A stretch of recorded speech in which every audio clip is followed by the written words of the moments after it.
As directed by Fang Hao, the skeleton warriors removed the nightstones from the cave walls and gradually retreated to the second level. They continued to gather all the decayed equipment on the second level, finally withdrawing to the first level where the cave entrance was located. The bodies of the one-eyed trolls still lay on the ground. The cave was pervaded with the heavy scent of blood. Dispose of the bodies and bundle them up to take back. The skeletons lifted the bodies of the trolls and piled them up outside the cave. The bone dragon bathed the bodies in its death breath, the flesh falling off and leaving a pile of white bones. Fang Hao's storage space was filled with weapons and equipment. A large part of the loot would need to be carried back by the bone dragon. All the spoils of war were packed carefully, and everyone climbed onto the dragon's back.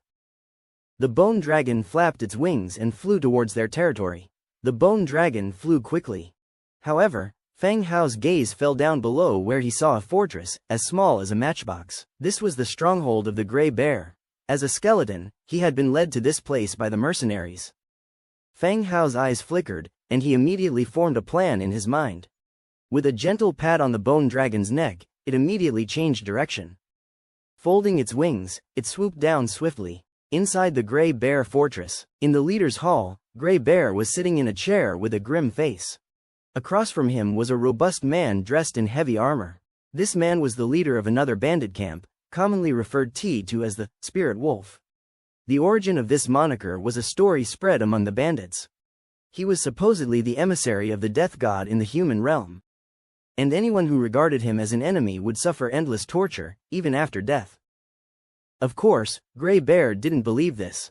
Bandits and robbers would all give themselves ferocious names just like his own, Grey Bear, and rumors of his ability to transform into an enormous bear when angered. All of which was to terrorize the villagers and bandits in the mountains. "You're full of shit. Who the hell told you that my forces are insufficient? And that the fortress is indefensible?" Grey Bear swore from his chair. "Humph, Grey Bear, don't push your luck. I've generously proposed a marriage alliance. We can manage this fortress together. If I take over, you and the fortress will still belong to me." The man sullenly replied. The news of Grey Bear Fortress's ambush on the merchant fleets had already spread. All the bandits who had lost their footing due to the Lys army's encirclement had their eyes on this fortress. In the past few days, spies from various bandit groups had shown up, and were observing the situation in Grey Bear's territory. "Take over, you?" Grey Bear sneered disdainfully, but his heart was filled with apprehension. He was well aware of the situation in the fortress. In the event of a fight, his side was doomed to lose. But he couldn't bear to give up his fortress, especially not to the man in front of him. No matter how dire the situation, he couldn't bear losing to such a man. Boom! The man slammed his fist on the table and roared, "I didn't come here for your opinion. I want to be the bandit leader of this area, the Wolf King." The man had his own ambition. He wanted to take advantage of this opportunity to combine all the scattered bandits and become the leader of all the bandits in the region. Startled by the man's sudden outburst, Grey Bear involuntarily reached for the weapon at her side. The man squinted at her, saying coldly, "This is your last chance, either agree or die here." Grey Bear noticed that the man's henchman was already close to the door outside. The moment she said, "No," that henchman would immediately charge out and order an attack. Grey Bear's gaze darkened. She felt tricked by this man, the newcomers she had taken into her fortress these past few days. They all must have been the man's embedded spies. They were here for these negotiations. Grey Bear's eyes flickered rapidly, "Damn you." However, before she could finish, there was a sudden, fearful cry of chaos from outside. "It's a bone dragon. The undead are coming, hide." The door was kicked open and a bandit stumbled in. "Boss, the undead are attacking us, we need to hide." Grey Bear and Dark Wolf shared a glance, hastily stepped outside, and saw massive bone dragons landing around the stronghold. Large undead soldiers perched on their backs, their leather bags filled with white bones. What on earth was happening? The bone dragon's colossal white claw crushed the wooden fence of the stronghold. A dark-haired human swept his gaze over the bandits below, speaking in a chilly voice. "If you wish to live, bring out your leader." The hiding bandits' gazes simultaneously snapped to their leader's hall. Grey Bear swallowed, glancing at Dark Wolf next to him. "The stronghold is yours, you go." "Shit, Don't talk nonsense, they're looking for you. Go on, we're all familiar with each other, you're a man, aren't you? Let me go. Don't say that, we're not that close. Fang Hao's gaze fixed on the leader's hall in the middle, spotting Grey Bear hiding inside. He spoke coldly, Grey Bear, do you wish to die? As her name was spoken out loud, an invisible pressure suddenly enveloped Grey Bear. It felt as though an unseen hand squeezed her heart mercilessly, making every beat a struggle. Boss, ask him what he wants. A lackey on the side pulled Grey Bear's sleeve. Grey Bear jolted awake, forcefully suppressing the anxiety in her heart, asking, Sir, what do you need me for? A week ago, you raided my convoy. How should we settle this matter? Fang Hao stared straight at Grey Bear. The latter frowned, recalling the events of a week prior. No, the only fight a week ago was robbing a textile merchant, and they had lost more than half their men then. They hadn't had any engagement with the undead. Sir, we haven't? I give you an opportunity, submit to me, and I will spare your lives. Fang Hao cut straight through Grey Bear's defenses. Grey Bear got the hint. Whether she robbed an undead convoy a week ago wasn't important anymore. The man in front of her had no intention of hearing her explanation. His goal was making her and her men submit to him. Grey Bear hesitated. This was different from bandits vying for control of the stronghold. The oppression brought by the undead was even stronger, the fear of death lingering in her.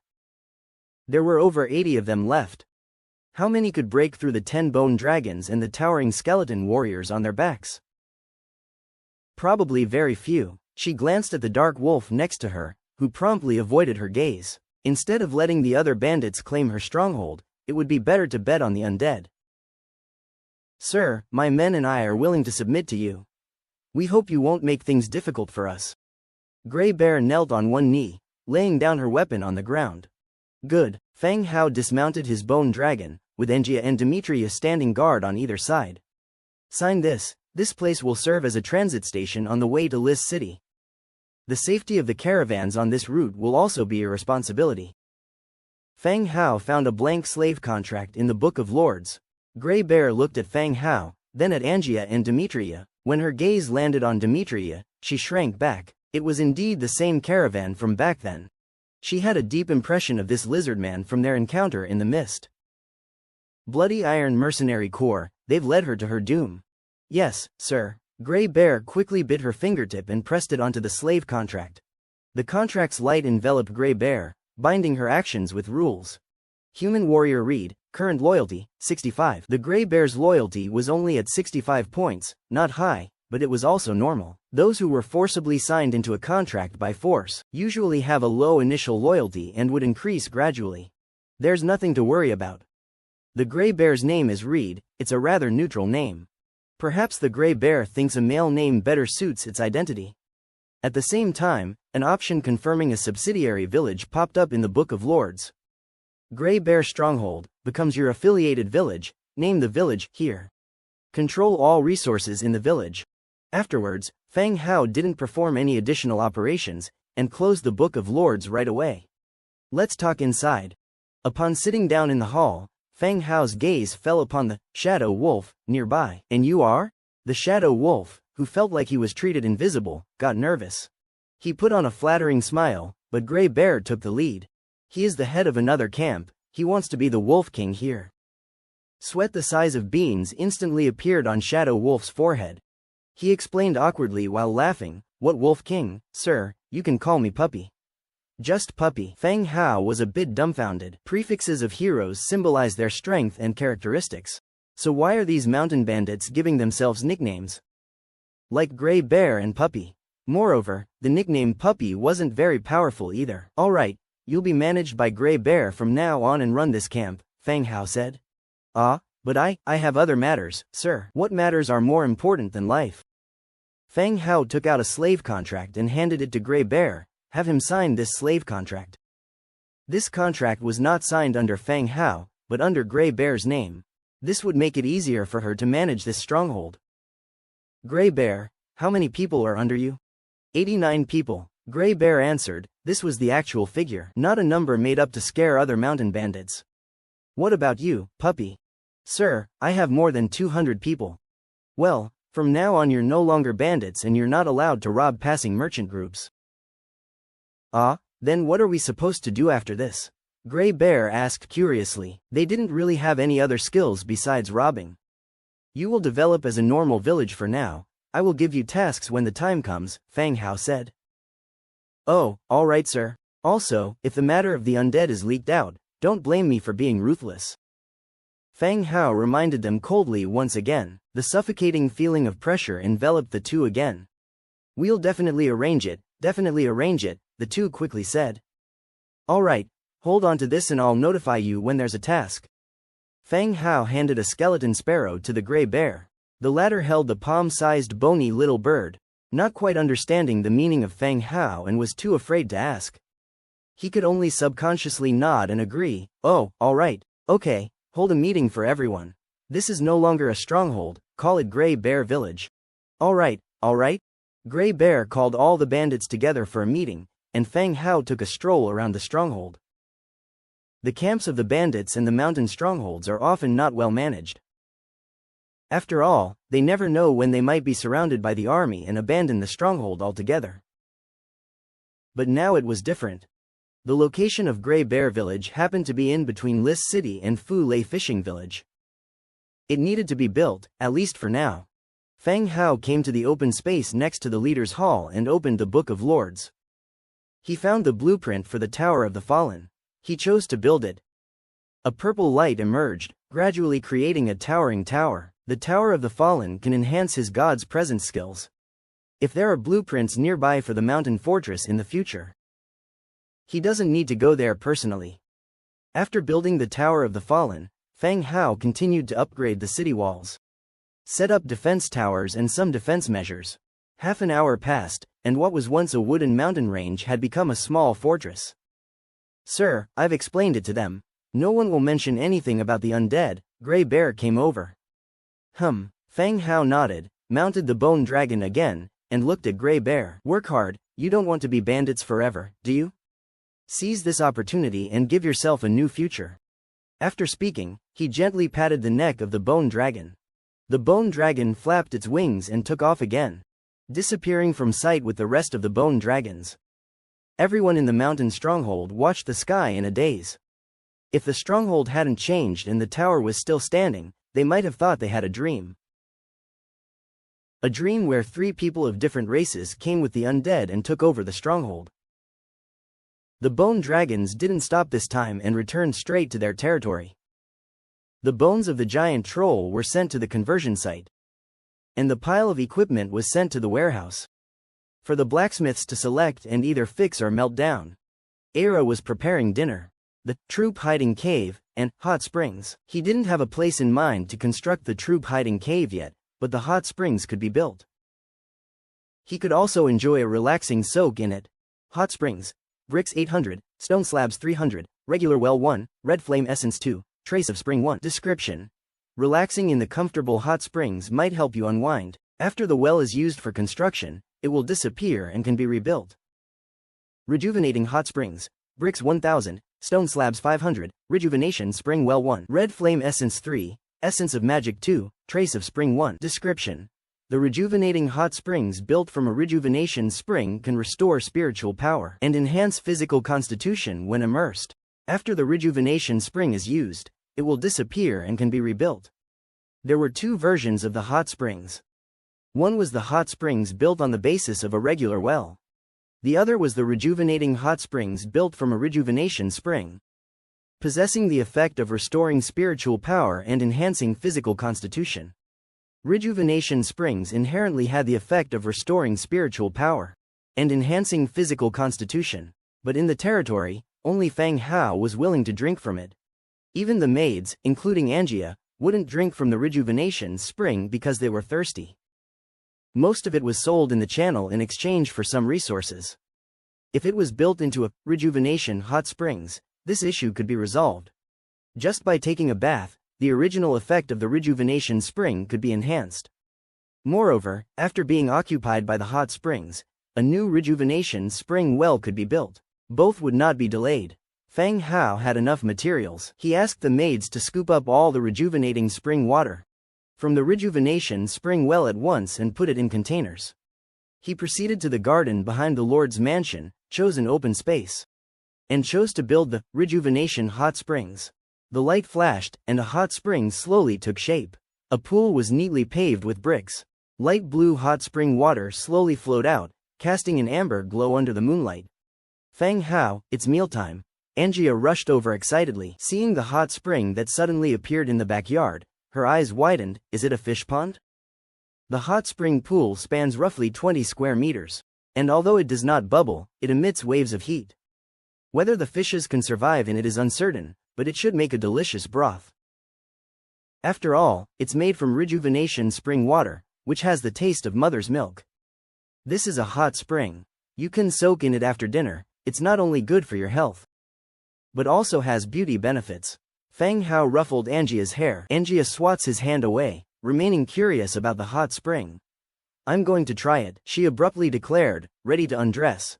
Let's finish dinner first. Fang Hao once again deflected her curiosity. After dinner, Fang Hao inspected his stock of materials. He had ample resources to construct the rejuvenation hot spring.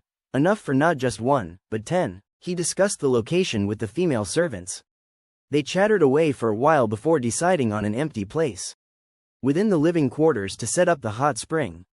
He reminded them of the hot spring's benefits, encouraging them to soak often. The female servants had already started their physical training after taking their potions.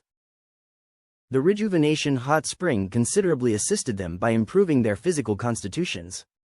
Nancy of the Rabbitman clan's loyalty to you increased by 5 points, current loyalty 98. Mommy of the Rabbitman clan's loyalty to you increased by 2 points, current loyalty 95. A member of the Foxman tribe's loyalty to you increased by 5 points, current loyalty 90. All the maids' loyalty increased considerably, practically all above 90. Those who had taken the potions were close to reaching a loyalty of 2. After attending to the rabbit maid's hot spring, Fang Hao sought out Demetria again. Sir, I would appreciate a private hot spring if possible. Demetria stood straight at his side. Although Fang Hao initially intended to separate the bath by gender, he didn't anticipate Demetria wanting a separate one. As Fang Hao's orange-rank battle hero, such special treatment could be granted. Alright, can it be built behind your dwelling? Demetria nodded. Demetria had a distinct residence. Despite the house not being as grand as the manor, it was separated from the maids' quarters. Both of them went behind Demetria's house where a stone brick hot spring emerged. Loyalty of your ancient blade, Demetria increased by 2 points, current loyalty 2. Loyalty of your ancient blade, Demetria reached 2 points, and will not be affected by any negative statuses such as deception or betrayal. Thank you, sir. Once again, Demetria expressed his gratitude. He took off his stiff armor, armed with his longsword, and walked in. Bringing a sword into the bath? Isn't there a risk of injuring himself? Without arguing more, Fang Hao turned to leave Demetria's abode. The moment he left, he heard the sounds of ho, ha, and the swirling of sword energy assaulting the distance. Was he training? Confused by the customs of the lizardmen, Fang Hao just shook his head. Once constructing the hot springs was finished, he went back to building the rejuvenation spring well, as he still had to sell rejuvenation spring water normally the next day. After managing everything, dusk fell. Everybody was enjoying the hot springs, so naturally, Fang Hao wanted to experience its effect too. The moon hung high as the nightstone scattered a soft glow. Stripping off all of his clothes and donning a fur blanket, he stepped into the pool. The warm spring water immersed his body, filling him with comfort. It was as if every pore opened up, receiving healing from the rejuvenation spring water. Fang Hao felt a sense of transcendence. The long-time fatigue he had been feeling vanished in an instant. Indeed, hot springs have benefits for both body and mind. He leaned his body against the corner with his head resting on the edge of the pool, closing his eyes to rest. At this moment, he heard Angia's voice in the distance. Hey, Aira, why are you coming out in those clothes? Ah, what's wrong? Isn't this outfit nice to look at? It is not that, it just feels kind of strange. Isn't that tight outfit uncomfortable? It's fine. As they continued talking, their voices got closer. With the back door opened, Aira and Angia walked hand in hand. Aira was dressed in a black bunny girl outfit, her cleavage appearing to burst through the split front, and her white legs exposed to view. Angia donned a sailor outfit, showcasing her athletic figure. I knew it, you sneaked here for a soak on your own. Angia wore a knowing expression. Master, Aira stood at the side of the pool, her face flushed. Cough, cough. Feng Hao coughed lightly, saying, "Come in for a soak, I've had hot springs built for the other maids as well. Let's just soak together. The three of us." "Thank you, master." Era thanked him and slowly entered the water. Angia, on the other hand, had already jumped in excitedly and made a splash in the pool. The pool was several meters wide, and Angia swam back and forth eagerly, continuously cheering and shouting. Era sat opposite, her face was slightly flushed, and her eyes were discreetly cast towards Feng Hao. Feng Hao was also watching her. Under the moonlight, Era was hazy and beautiful. "What made you decide to put on this outfit today?" Feng Hao asked softly. "I wanted to surprise you, master." As Era stood up, she stepped out from the water. The spring water soaked her entire body, causing her bunny girl outfit to cling tightly to her figure, showing off her curves. Feng Hao sat at the bottom of the pool. Era sat by his side, her body pressed closely against his. Bit by bit, her arm and thigh edged against Feng Hao's. Using the chat as a distraction, she slowly settled herself in Feng Hao's arms. After a FT gasp, her entire body flushed crimson in an instant. Hearing Era's surprised cry, Angia looked back. "What are you doing in his arms?" "Nothing, I just fell over." "Oh, Feng Hao, can I practice swimming here?" Angia turned to ask Feng Hao again. "Yes, but you're only allowed to swim on your side." "Okay, do you want to add some difficulty, like swimming in the fog?" "Sure." Feng Hao extended his hand, releasing the swirling mist, covering the entire hot spring area. The fog blocked the view, only the vague sound of Feng Hao's voice echoed. "Era, do you want to learn to swim? I'll show you how to flutter your legs." "Yes, master." Under the brightly lit quiet moon, the sound of crashing waves echoed. The next day, early morning. As always, Feng Hao woke up on time, yawning and rubbing his still groggy eyes. Another new day. Getting out of bed, he put on his clothes but noticed a message stored in the sound-transmitting shell on the bedside table. It was from the slave trader. He put the shell to his ear, and the somewhat greasy tone of the slave trader filled his ear. "Oh, my best friend, I haven't contacted you for a long time. This time, I brought some new slaves and will be staying at the Manam market for 2 days. I am sure that you will find a slave that satisfies you among them." The slave trader used the same old rhetoric every time, believing that Feng Hao always bought his slaves because of it, and always enjoyed doing it. After listening, he put the shell back down, got dressed, and immediately left the room. Era was already preparing breakfast as he made his way down the stairs. The maids had also started their chores. "Good morning, master," the busy maids greeted. "Good morning." Feng Hao glanced toward the kitchen. "Era, make breakfast simple, I have to go out later." "Yes, master." As Feng Hao came downstairs, he was also mulling over the information relayed from the slave trader. Upon careful consideration, he decided to make a trip to the Manam market to observe the development of Bronze Bull, and also to increase the number of maids. The demand for maids was growing as businesses in Lis City began to move forward. Local shop assistants could simply not compare to the efficiency and obedience of these maids. Soon, breakfast was served. Angia was woken up by Era and brought downstairs, just as Demetria came in. After a quick meal, Feng Hao, with both of them on the bone dragon, headed straight for Torin City. Torin City was initially Zhongbin's city, later shifted to the west by Feng Hao. It's now managed by Bronze Bull. Feng Hao then directly renamed it as Torin City. As the bone dragon landed, Bronze Bull with a few Torin guards approached to greet them. "My lord," Bronze Bull saluted, his bull's eyes looking curiously at Demetria. This is Demetria, a newly joined hero. Say hello to each other," Feng Hao introduced briefly. Both of them nodded in acknowledgement, considered as their greetings. Walking straight into the city lord's mansion, Feng Hao sat down and asked, "How's everything recently? Any difficulties?" "No, my lord, everything is going smoothly. The business in the Manam market is also getting better. Many villages are coming here for trade," Bronze Bull replied. The Manam market improved significantly compared to before. Bronze Bull also analyzed that a significant part of the reason was the accelerated construction in Manam. The roads were smooth, the market area was classified, food stalls were set up. And not just anyone could lay out a cloth anywhere to sell their goods. All these changes caught the eye of other villages. The fame of the Torin clan was rising. And more people were willing to do business here or exchange what they needed.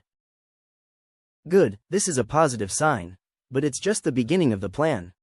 I intend to turn Manam into a business city for the orcs, commented Fang Hao. Business city? Manam is already an orc market.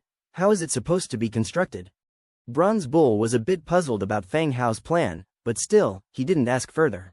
It's a good thing for him and his tribe if Fang Hao is willing to invest resources in the Manam market. Yes, my lord, Bronze Bull responded. Fang Hao thought for a while and continued. From now on, you'll manage Torin City. He opened the Book of Lords, looking for the city transfer function. Should Torin City be transformed from a subordinate city to an original city? After the transformation, the acting governor will not be able to use the functions of the City Lord's book, including but not limited to recruitment, upgrading, production, etc., but the city's buildings and soldiers will be preserved. City transfer is something Fang Hao hasn't attempted. Gazelle Bull has been doing well, and there has been no new city lord found to take over this place. So he might as well give it to Bronze Bull. Transfer successful. You can, here, name the city. The city lord's mansion can set up the deputy governor, and you can check the information of the governor in the Book of Lords at any time.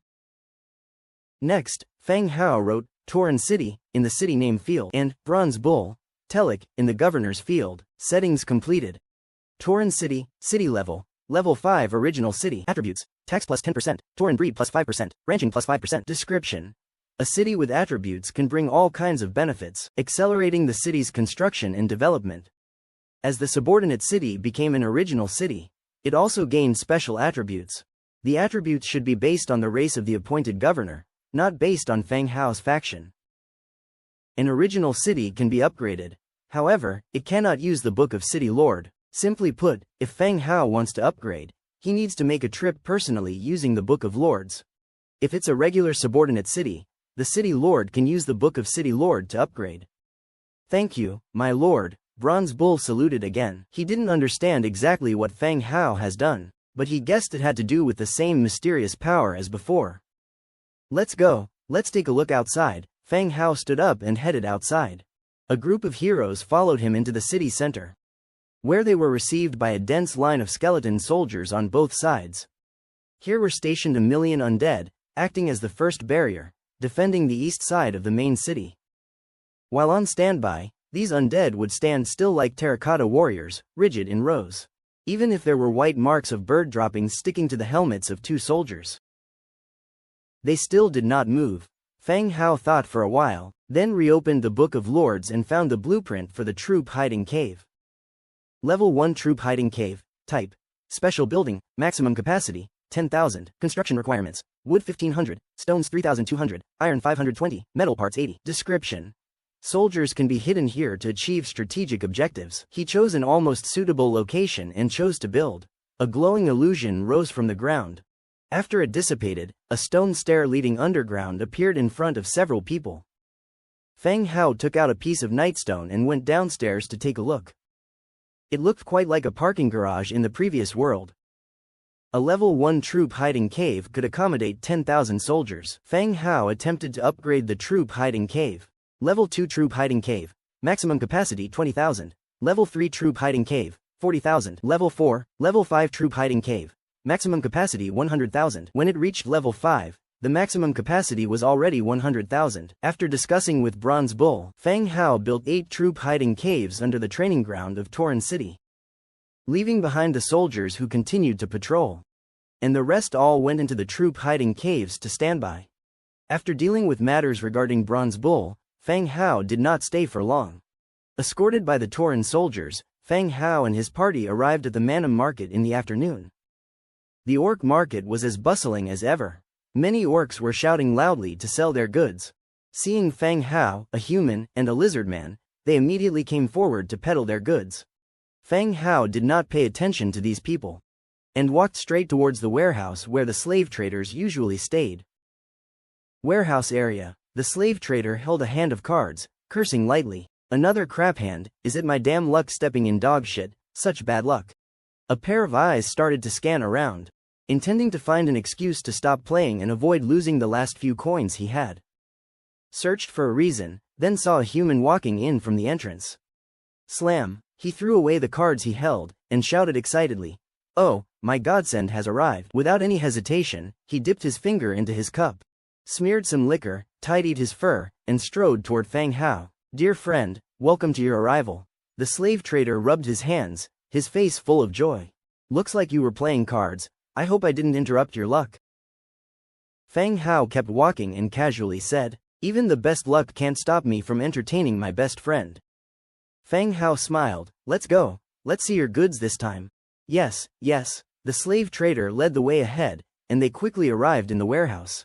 Just as they entered the warehouse, a Beast Clan girl was sitting on a wooden box eating an apple with her legs crossed.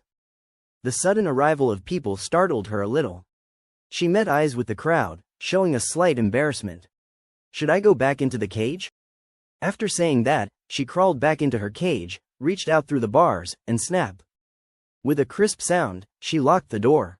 This series of operations made Fang Hao somewhat baffling. The beast girl was about 1.2 meters tall, like a young girl who hadn't grown up yet.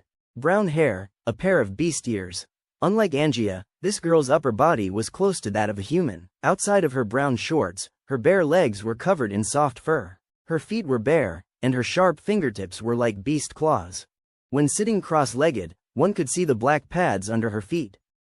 She's a slave too? Fang Hao asked. Yes, she's a slave. She stopped us on the road and sold herself. Selling oneself to a slave trader, that's a first. How about taking a look at the slaves I've brought this time? The slave trader suggested. Okay, the cover was pulled back, revealing 21 female rabbits and foxes in the cage. These slaves cower in the corner, peering timidly outside. All right, I'll take them all, said Fang Hao. Okay, I'll get the paperwork for you. The slave trader grinned with delight. He knew that as long as he brought female members of the Beast Clan, Fang Hao would definitely purchase them all. The cage opened, and the rabbit and fox people were led out, heads low, not daring to look forward. All right, you don't have to be so downcast. You should be excited about having such a tall and handsome master. The slave trader spoke loudly, tossing a few flattering comments to Fang Hao. The slave contracts were handed over, and Fang Hao took them all. He was about to leave with these slaves. Crack! A crisp sound suddenly came from a cage nearby. Everyone looked over, only to see a member of the Beast Clan girl in the cage extending her small hand with long claws. Unlocked the heavy lock with one poke. She bent down and crawled out of the cage, sidled up next to Angia, and looked at her closely. You're Angia, I remember your hair color. Hearing this, everyone furrowed their brows, turning questioning eyes towards Angia. Angia was equally puzzled. Do you know me? I'm Lori, we used to fight when we were kids. I've beat up too many people, I can't remember. Angia gave up trying to recall immediately. Lori's lip twitched. She shot a glance at Fang Hao and excitedly asked Angia, you really went to a human city? Is there someone willing to take you in? No, it's not sheltering, it's joining. While the two were talking, Fang Hao walked over. When he got close, he saw the attributes of the Beast Clan girl. Beast Clan warrior, tier 9. It was hard to believe that this girl, who was only 3 feet tall, was at tier 9, just one more tier and she could undergo the hero's ordeal. You two know each other? Fang Hao asked. No, yes, the two of them answered differently. Do you need anything? Fang Hao asked Lori. She didn't look like a slave, freely coming in and out of the cage like it was her own house. Lori eyed Fang Hao, then looked at Angia, and asked, are you a city lord? Sort of, Fang Hao replied. Lori's big eyes blinked rapidly, and she said, really? You took in Angia, so can our village be attached to your city? Village? Yes, our village is migrating, and we need a reliable city to rely on. Lori said excitedly. How many people are in your village? More than 2001 would say. Joining me requires signing the slave contract, you'd better think it over. Do we have to sign for everyone in the village? No need, just signing the village head or the clan leader will do. Fang Hao said, if we attach ourselves to your city, will you provide us with security? And what do human villages do? Lori continued to ask. It seems that Lori didn't have much resistance to the signing of the contract by Fang Hao. Do you know how to farm? We know a little. What about breeding? Someone in the village knows how. What are your specialities? We are very good at hunting, we can catch lots of prey. Fang Hao looked at Lori's height of 3 feet. What kind of hunting could you do? Catching rabbits? Fang Hao thought about Lori's characteristics. It seemed that she was very good at lockpicking, and her small figure could play the part of a thief. But it seemed that he didn't really need a thief. However, this beastman girl named Lori had already reached Tier 9 and was about to be upgraded to undergo the hero's trial. There are many Beast Clan affiliated villages in the territory, so there was no harm in adding one more village. Fang Hao thought to himself, while Lori looked a bit nervous. She seemed to think that the human city lord was not very satisfied with her and her tribesmen. My friend, do not underestimate them because of their sizes. In the Beast Clan, the Blackfoot Clan are excellent scouts. The slave trader chimed in at this time. He had his own understanding of the characteristics of all races. He also knew what points buyers would pay attention to. The Blackfoot Clan. Fang Hao looked at Lori's black beast feet. Okay, if you are willing to join us, you can move your village here, Fang Hao said to the hopeful Lori. Okay. Upon hearing this, Lori breathed a sigh of relief. First, you sign a contract with me, and when the village comes, have your village leader sign another contract, Fang Hao said. Lori blinked her eyes, glanced at Angia who was on her side, and nodded. Okay, I trust my judgment. A slave contract was handed over, and Lori directly pressed her handprint on it. Everything was decided between Fang Hao and Lori, while the slave trader silently stood to the side. Oh, how much for her? Fang Hao asked. We're friends, so you just need to pay her food for this period of time, no other fees needed. The slave trader said. That doesn't seem right. It's fine, one piece of beast head gold should be enough. Fang Hao took out a piece of beast head gold and paid the slave trader. Apparently, the slave trader was keen to get rid of Lori, who he couldn't control, as soon as possible. With the contract signed, Fang Hao could now view Lori's attributes. Lori, Tier 9, Faction, Beast Clan. Unique traits: Living Creature, Obstacle Avoidance, Cat Feet. Skills: Graceful Landing, Raise Sharp Claws, Hunt the Weak. Innate Skills: Intermediate Combat Mastery, Intermediate Stealth Mastery. Obstacle Avoidance: Small and agile body, good at avoiding obstacles, not easily affected by traps. Cat Feet: Can walk in narrow places without making sound. Graceful Landing: When falling from a high place, it can reduce 50% of the impact. Raise Sharp Claws: Can make the nails very sharp, increasing the attack power by 50% and climbing speed by 30%. Hunt the Weak: Deals 100% damage to enemies who are fleeing. Description: For a long time, the Blackfoot Cat tribe has changed the Beast Clan's concept that body size determines power. The Blackfoot Cat tribe, more like forest scouts, are thieves than warriors. Skills like obstacle avoidance and cat feet give them excellent abilities for stealth and ambush. They can't necessarily beat a regular beastman in a head-on fight. Moreover, their own bodies are quite small to start with. After viewing Lori's attributes, Fang Hao returned to Torren City with the slaves he had purchased. When Lori saw the bronze bull address Fang Hao as the Lord, she realized that Fang Hao was more than just the lord of a city. The prosperous Manam market was only a part of Fang Hao's territory. This made Lori excited, silently praising her own sharp eye for making a wise decision. Bronze Bull prepared food for the newly purchased slaves. In their anxiousness, the slaves carefully ate their food, constantly observing their new master. As well as Bronze Bull and Angia. Bronze Bull was different from Angia. He held high prestige among the orcs. Since the new master had received Bronze Bull's approval, he wouldn't be too cruel, would he? That's what all the slaves were thinking. At the other end of the table, Fang Hao continued to look at Lori curiously, asking, "When will your tribesmen arrive? Do I need to arrange for someone to pick them up?" The attributes of the Blackfoot Cat tribe were quite good. Making it an affiliated village would be a good decision. Sitting in the chair, swinging his legs back and forth, Lori said, "Can I go and have a look at your territory first, to familiarize myself with the road?" Of course. Fang Hao signed the slave contract without worrying about his secrets being discovered. "How did you sell yourself to the slave traders?" Fang Hao continued to ask. The slave trader mentioned that Lori had stopped the slave trading team and sold himself. "Aha, I planned to go to the human-like city, but I didn't know the way. I heard that these guys were going to sell slaves to humans, so I decided to follow them." Lori seemed to have everything within his plans. Well, Fang Hao didn't probe further. This Lori, his mind works just like Angia's. After all the rabbit girls and fox girls filled their stomachs, the large group began to return. when they saw the outline of the main city and the massive undead armies from afar. Historically, this scene happened again. The rabbit and fox girls either fainted or huddled together in fear. At this point, Laurie was on all fours, arching his back, his entire body's hair standing on end. He turned to jump out of the carriage. But as soon as his hind legs started to push, Angia grabbed his neck and firmly pressed him onto the ground. No matter how he struggled, he couldn't break free. The caravan directly passed through the undead army and entered the city. Era came out with the maids to greet them. And seeing the faces of the terrified rabbit and fox girls at the back of the carriage, she also felt a bit used to the sight. Okay, Era, take them to familiarize themselves with the place, and tell them the rules of the territory. Fang Hao stepped off the carriage.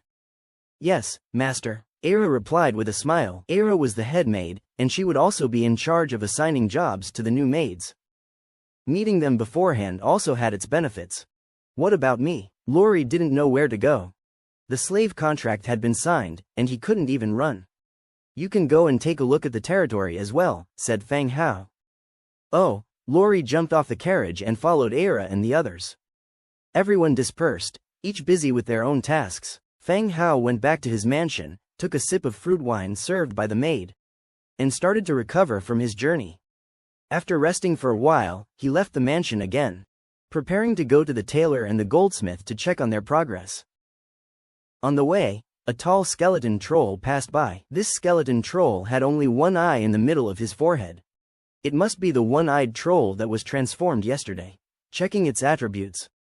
Skeleton one-eyed troll, rank 7, faction, undead. Racial traits, undead, hollow skeleton, weak to light, lack of vertical sense. Skills, fleshless body, multiple attacks, giant club. Innate abilities, intermediate mastery in combat, intermediate mastery in defense, advanced mastery in blunt weapons. Lack of vertical sense, perception -30%. Fleshless body, passive skill, physical damage taken reduced by 35%. Multiple heavy strikes, active skill, initiates 2 giant club strikes. Giant club, active skill, hits target. Damage increased by 25%, causing knockback and knockdown effect on small targets. Note: skeleton soldiers transformed from corpses still retain the characteristics and attack methods of their past life. It turned out to be a rank 7 unit.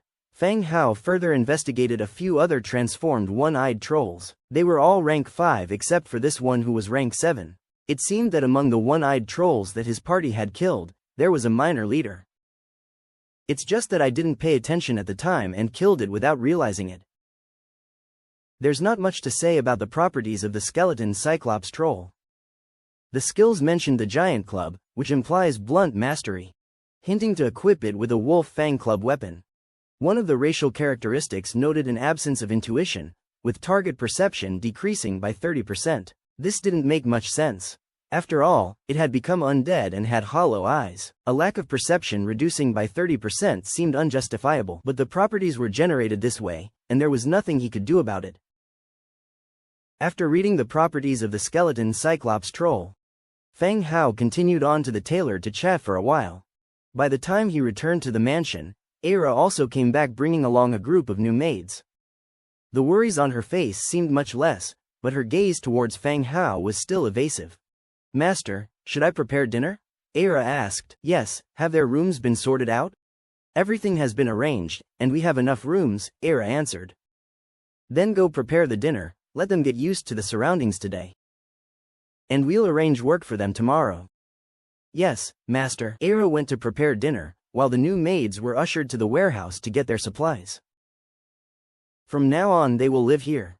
In the mansion's main hall, Laurie was holding a cup filled with fruit wine, taking a careful sip. He asked, "You won't really turn us into skeletons, will you?" "If you'd like to become a skeleton, I can make that happen," Fang Hao replied. No thanks." Laurie quickly shook his head and continued, "If my tribe comes here, will you make things difficult for them?" His own fate was sealed after signing the contract. If this wasn't a right decision, he wouldn't bring his tribe here. As long as they follow the rules within my territory, I won't make things difficult for you. And you will get support and protection, Fang Hao answered. Just like the chieftain Bronze Bull? The Bronze Bull tribe is just one among many. In my territory, nearly 200 orc tribes need to obey the rules here. To this point, his territory was no longer the little village it was initially. It now included the orc tribes in the Frost Mountain range, with a count exceeding 200. Oh, then I need to consider, Lori was still a bit cautious. You can live here for a few days to get used to it.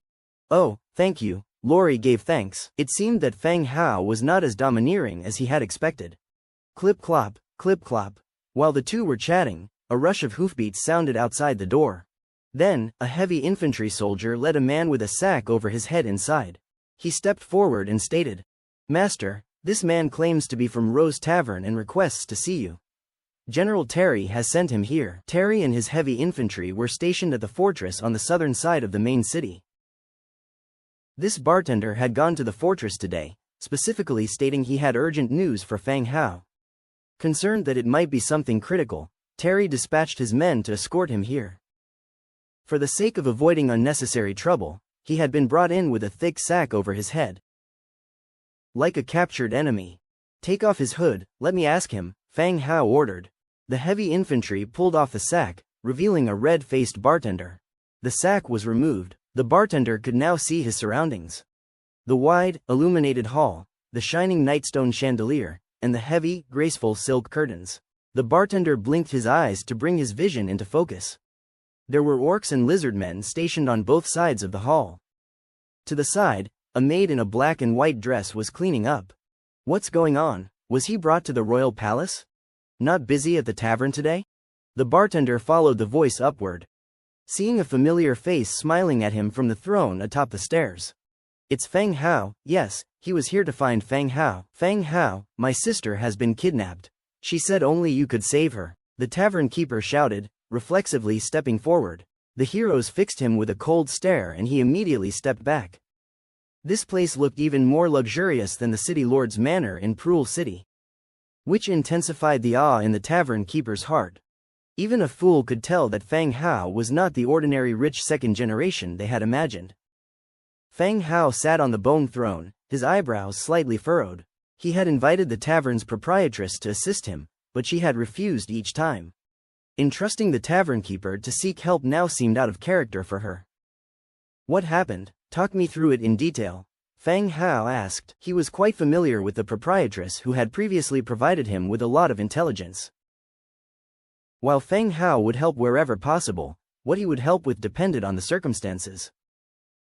"This is the situation. Bernard came to the pub with his men this morning and took the boss away, accusing her of theft. We waited until dusk and the boss sent a message via courier, mentioning the cultists and asking us to find you."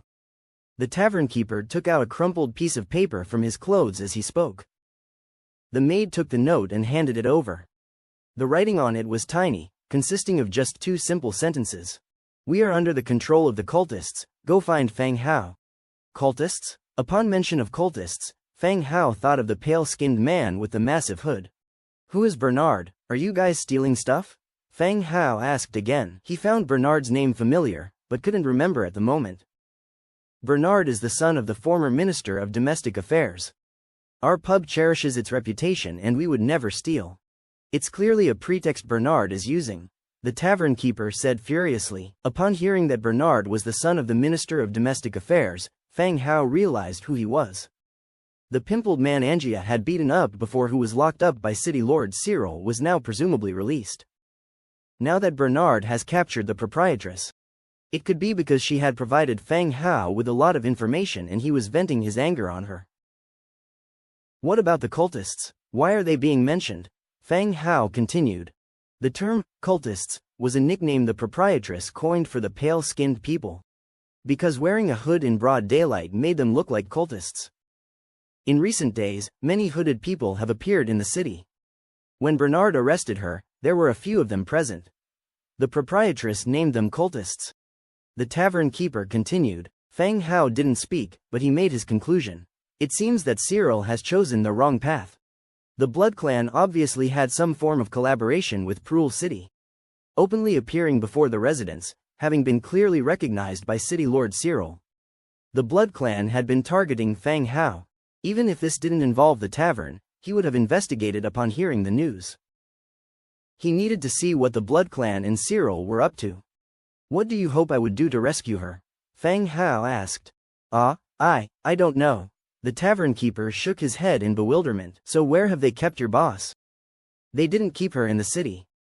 After the city gates closed at dusk, they escorted her away, headed southeast. They took her away? Yes, I followed them for a while before I came here. The tavern keeper continued. It took an hour to reach the fortress from Prul City. And another significant amount of time to get here from the fortress. If the delay continued, they might go somewhere where they could not be found. Go call the blood hunter. Fang Hao instructed a maid. Yes, master, the maid ran off. Do you have guts? Fang Hao looked at the tavern keeper again. Thinking that he was going to be asked to do something dangerous, he hurriedly shook his head. No, not much. Then put on the sack. Oh, the tavern keeper, not quite understanding, put the sack over his head anyway. Before long, the skeletal hero bloodhunter walked in. With his large bat wings folded, he strode forward and said, "My lord, you were looking for me." The innkeeper, bag still over his head, stood helplessly in the middle of the hall as the bloodhunter walked past him. Through the loose gap of the bag, he could see a pair of iron boots walk by. And above the boots at the bare ankle was a chilling white bone. His heart shivered, his body trembling violently. What is going on? How many races has Fang Hao gathered here? Lizard men are one thing, but why are there undead too? Fang Hao looked at the bloodhunter and said, "Bloodhunter, I need you to investigate a group of people. They departed from Prul City and headed southeast. I suspect they are heading towards the Blood Clan's Crescent Heights. Check it out for me." "Yes, my lord." The bloodhunter didn't waste words. Upon receiving the order, he turned around and left. He left the lord's mansion, mounted the bone dragon and flew southeast. After giving instructions, Fang Hao again turned to Lori, who was shaking his legs and enjoying the show, and said, "Lori, I have a task for you. If you complete it well, I'll build a house just for you." Upon hearing Fang Hao's words, Loni's eyes lit up. All right. Fang Hao opened the Book of Lord's map and pointed it out to Lori. "This is Prul City. Go and find out for me what the city lord is up to." All right, Lori agreed immediately. The heavy infantry soldier left with the innkeeper and Lori, while Fang Hao began to mobilize his forces, waiting for their reports. Southeast of Prul City, on a flat open space, a group of 500 people huddled together for a short rest. This group, composed of villagers and lower-class residents, was the first batch of human residents to be relocated from Prul City. Cyril had struck a deal with the Blood Clan. They would gradually move the residents to Crescent Heights to become subjects under the rule of the Blood Clan. These villagers lived in remote areas or were thieves and criminals arrested under various charges. Even if they suddenly disappeared, it would be hard for others to notice. When night fell and the masked guardians removed their hoods to reveal crimson eyes, the people realized something was wrong, but it was all too late. But now they could do nothing but hope for a miracle. On the side, two men were sitting. The older, middle-aged man was thin, his eyes emitting the same red light as the Blood Clan, while the younger man looked no different from a human, his brows revealing a hint of ruthlessness, occasionally scratching a pimple on his face irritably. These were the former Minister of Internal Affairs of Prul City and his son, Bernard. "Father, I also want to become a Blood Clan member, then I can have power," Bernard said. He was somewhat envious that his father had become a Blood Clan member. The minister, his gaunt face rather serious, replied, "The business in Prul City still needs you. Wait until you're old, around my age, then you can become a member of the Blood Clan." According to City Lord Cyril, once transformed into a Blood Clan member, they couldn't appear in the city. After considering his father's words, Bernard decided he was right and didn't push the topic. "That brat Fang Hao closed shop today. Otherwise, I would capture all his bunny girls and torment them." Bernard was fuming, slapping his thigh in anger. "Don't rush. Even Cyril is wary of Fang Hao's strength. Our priority is to handle the Blood Clan's affairs well. A chance will come to deal with that brat." The former minister spoke calmly, his eyes still focused on the front. "You're right, father," Bernard agreed before cursing again. It must have been that bitch from the bar who told Fang Hao something. That's why he took his people and left. Damn, I'm going to teach that bitch a lesson. After he finished speaking, Bernard stood up and headed towards the group in the back. The former minister didn't try to stop him. The lives of these people who were being taken away weren't significant anymore. They were to be gifts for the Blood Clan, their lives and deaths already decided. Bernard found a resting woman in the crowd. He kicked her down and started tearing off her clothes amid her screams. Slap! Bernard slapped the woman across the face and growled. "Shut up, you bitch! Scream one more time, and I'll kill you." The woman stopped struggling, wiped the blood from the corner of her mouth, and said, "Not here, let's go somewhere else." Ha ha ha, all right, victorious laughter ringing out. Bernard dragged the woman towards a nearby bush. The villagers on the side wanted to stop him, but after the faint-blooded one bared his fangs, they helplessly crouched back down. Now everyone was like a lamb, no one could guarantee whether they would be the next to die. The woman was roughly dragged into the nearby woods. She did not resist but stumbled behind Bernard, having walked all the way from Prule City up until this point. Her legs were numb and her feet were throbbing in pain. But she dared not stop. Those who could not move or slow down had already died tragically on the road. In full view of everyone, their throats were torn open by fangs, their bodies were thrown on the wagons. And the journey continued. She didn't know where she was going. Nor did she understand why they would be carrying the bodies after killing them. She had heard the conversation between father and son just now, and knew she was the target of Bernard's displaced anger. The woman stumbled along, being dragged towards the woods. The woods were dark. She knew what was about to happen, and also knew that next would be her only chance of escape. If she didn't seize this opportunity, there would never be another chance to escape. About 5 or 6 meters from the camp, Bernard stopped. He forcefully pushed her forward. "What are you going to do next? No one will say anything if I kill you." Bernard sneered. Just like a hunter playing with his prey, allowing the prey to try to please himself before killing. The woman's eyes quickly changed and she unpinned her hair. Actively took off her upper clothes to reveal her voluptuous body. Bernard stood by and watched with an ever-deepening smile on his face. The feeling of power was just too good, even better than when he was in Prule City.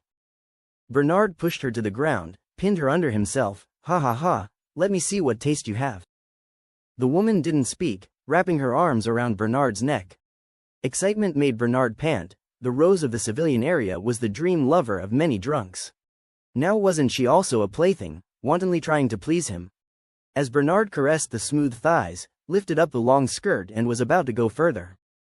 Suddenly, a trace of pain came from the back of his neck. Then, hot blood trickled down his neck, dripping onto the breasts of the woman beneath him. Bernard frowned and touched his neck. He felt a steel nail had penetrated his neck. Bernard realized something, and fear began to appear in his eyes.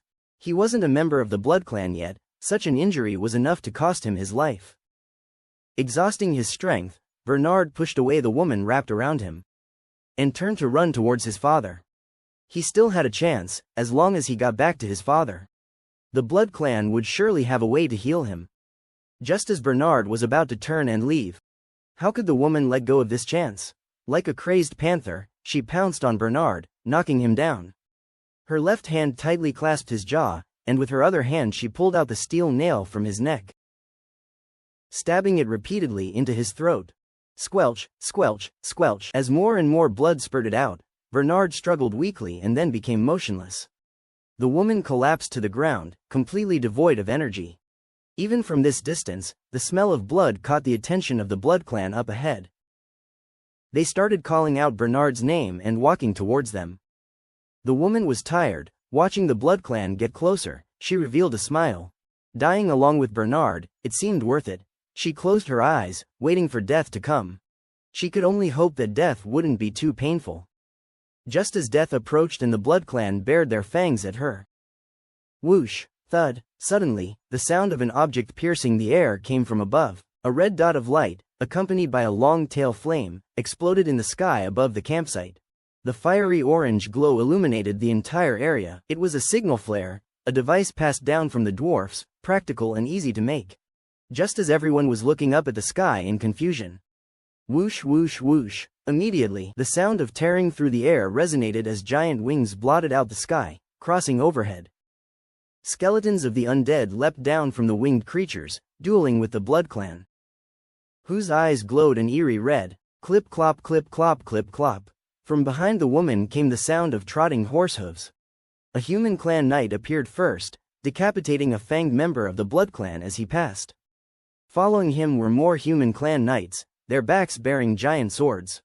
Although she didn't recognize these individuals, their armor and giant swords reminded her of the warriors Fang Hao left behind at the hot pot restaurant. Did Fang Hao arrive? The battle ended in just 10 minutes. The skeleton warriors quickly evacuated the battlefield, and the heavy sword infantry entered immediately afterward. Everyone, please don't panic. We are humans, here to rescue you. Let's take a headcount now, and everyone can go home soon. They shouted in unison, ensuring every human present could hear them clearly. When everyone had quieted down and panic subsided, the infantry began counting the number of people and made the final adjustments. "Lad, are you with Miss Angia?" an old man asked, seeming to recognize one of the heavy sword infantrymen. The infantryman looked at the elderly man, asking curiously, "Do you know me, old man? When a creature disturbed the well in our village last time, you were here." "I remember." The old man replied. "Ah, it's you, old man. Don't worry, our Lord knows about this incident. You all can return home and resume your peaceful lives," the infantryman continued. "Oh, thank you," the elderly man thanked them. "No problem." The elderly man re-entered the crowd. The remaining people immediately gathered around to ask about the situation. "Don't worry, I know these people. They were the ones who got rid of the monster in our village last time. Everything will be all right," the elderly man reassured everyone. With someone who had recognized the party, everyone's panic was significantly alleviated. No one asked about the undead incident. Instead, everyone gathered their strength preparing to move on. After a while, the infantryman shouted again, "All right, follow me back now. The smell of blood here could easily attract other vampires." At the mention of vampires, everyone's tension rose once again. Helping each other up, they started following the group back from where they came. At this moment, the landlady came out from the forest, donning clothes pulled off Bernard. Stained entirely with blood, she followed the group, starting their return journey. Meanwhile, in Prul City, inside the City Lord's mansion, City Lord Cyril sat in his seat. By his side sat a middle-aged man in a neatly tailored suit. Below them, both sides were filled with dignitaries and wealthy merchants from all over the city. As I've described, Mr. Fielding will be in charge of this operation. As long as you agree to this plan, you will have the opportunity to become a member of the Blood Clan and attain eternal life. City Lord Cyril spoke softly. He chose to cooperate with the Blood Clan, but Prul City couldn't openly betray the human clan. That would lead to war, and he wouldn't benefit from it. Therefore, he needed some supporters to help him complete this plan, while maintaining a human identity on the surface. When they retire behind the scenes, they can transform into the Blood Clan, escaping death and disease.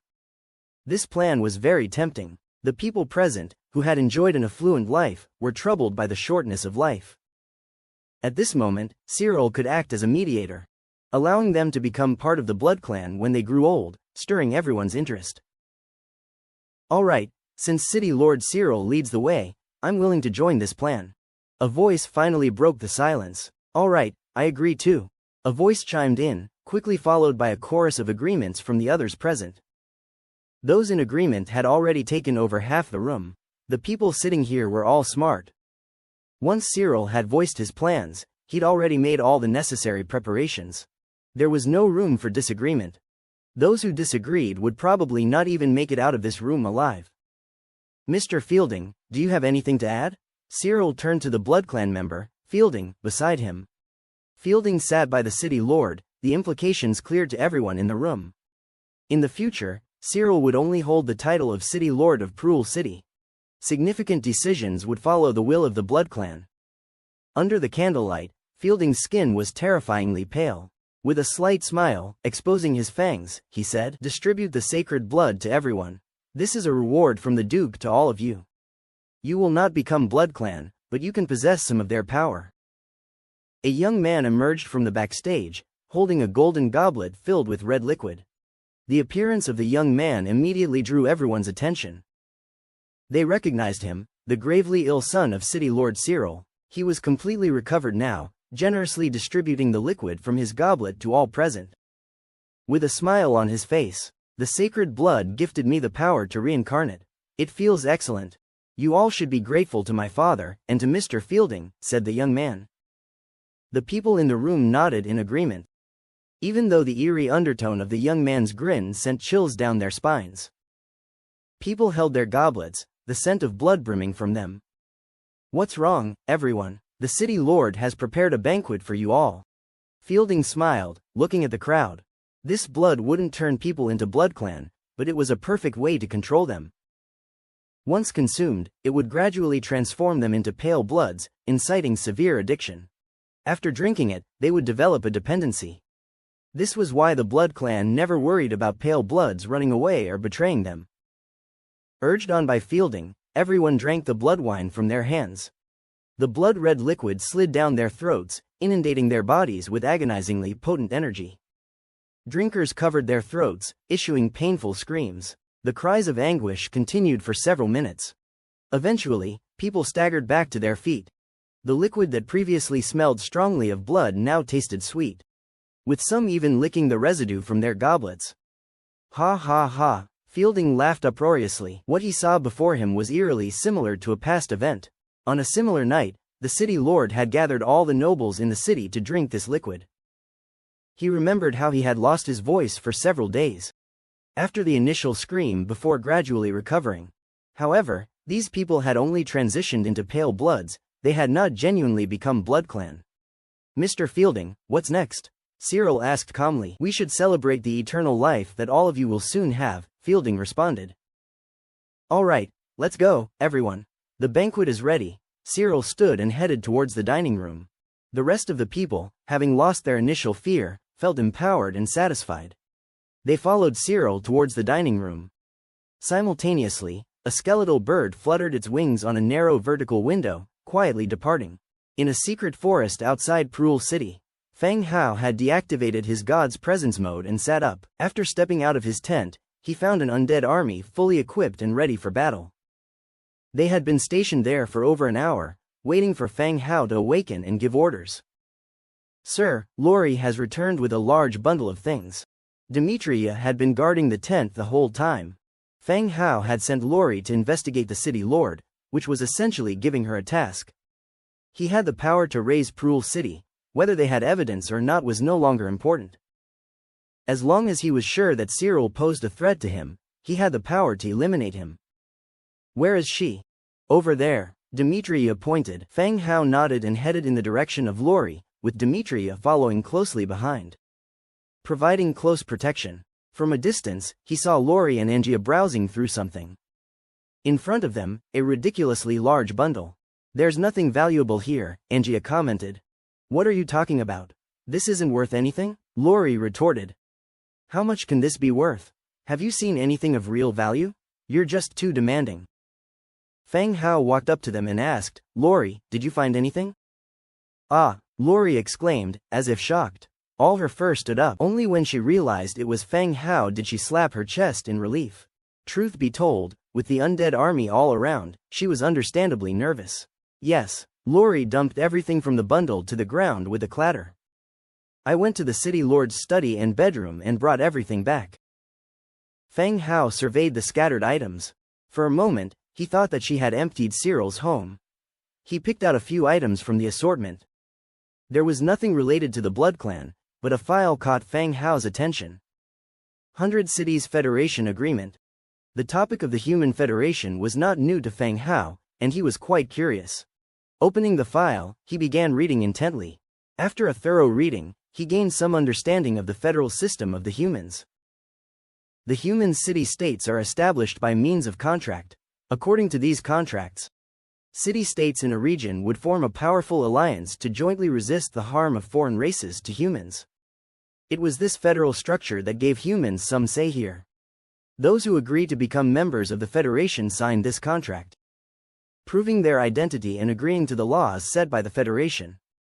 Reading the line stating that the federal system won't intervene in changing city lords, Feng Hao smiled. This meant that once Feng Hao seized the city, as long as he elected a city lord according to the Federation's regulations, the Federation wouldn't interfere with Prul City's affairs. That was good news, saving him a lot of potential trouble later on. How was it? Was it helpful? Lori, crouching on one side, asked hopefully. Pretty good, Fang Hao replied. My house? You can build one. Yay, thank you. Lori cheered. Lori's loyalty to you increases by 5 points. Current loyalty is 75. Lori's loyalty rose by 5 points, a significant increase. Fang Hao gave a faint smile, then stood up and said to Demetria and Angia, Get ready. Tonight, we will capture Prul City. Their eyes lit up instantly. Fang Hao was finally taking action on Prul City. The night in Prul City was unusually quiet. Apart from the scattered starlight in the sky, the entire city was almost entirely in darkness. On the city walls were a few sporadic torches, but there were few guards to be seen. In the quiet night, the bone dragon transported some directly inside the city walls. Angia and Lori killed the guards and directly opened the tightly shut city gate. A flood of undead poured into the city, prowling through the dark streets, rushing in the direction of the city lord's mansion. Inside the city lord's mansion, the banquet went on. They were discussing future development, thinking about what pretext they could use to better transport the lower-class residents to Crescent Heights. The city of Prul belongs to the outer edges of the Federation. Even if something happened here, as long as the city lord didn't report it, the Federation would hardly notice anything. As long as everyone was careful, concealing things for a few years would not be a difficult task. This was the reason why Cyril and the Blood Clan dared to take risks. Haha, we will have to rely on Mr. Fielding's assistance in the future. Cyril began. Fielding smiled slightly and nodded gently, just as everyone was toasting and flattering each other. Excited cries and shouts of killing came from outside the door. Boom, the banquet hall's door was forcibly pushed open, and a large number of guards and pale-blooded individuals retreated back into the room in disorder.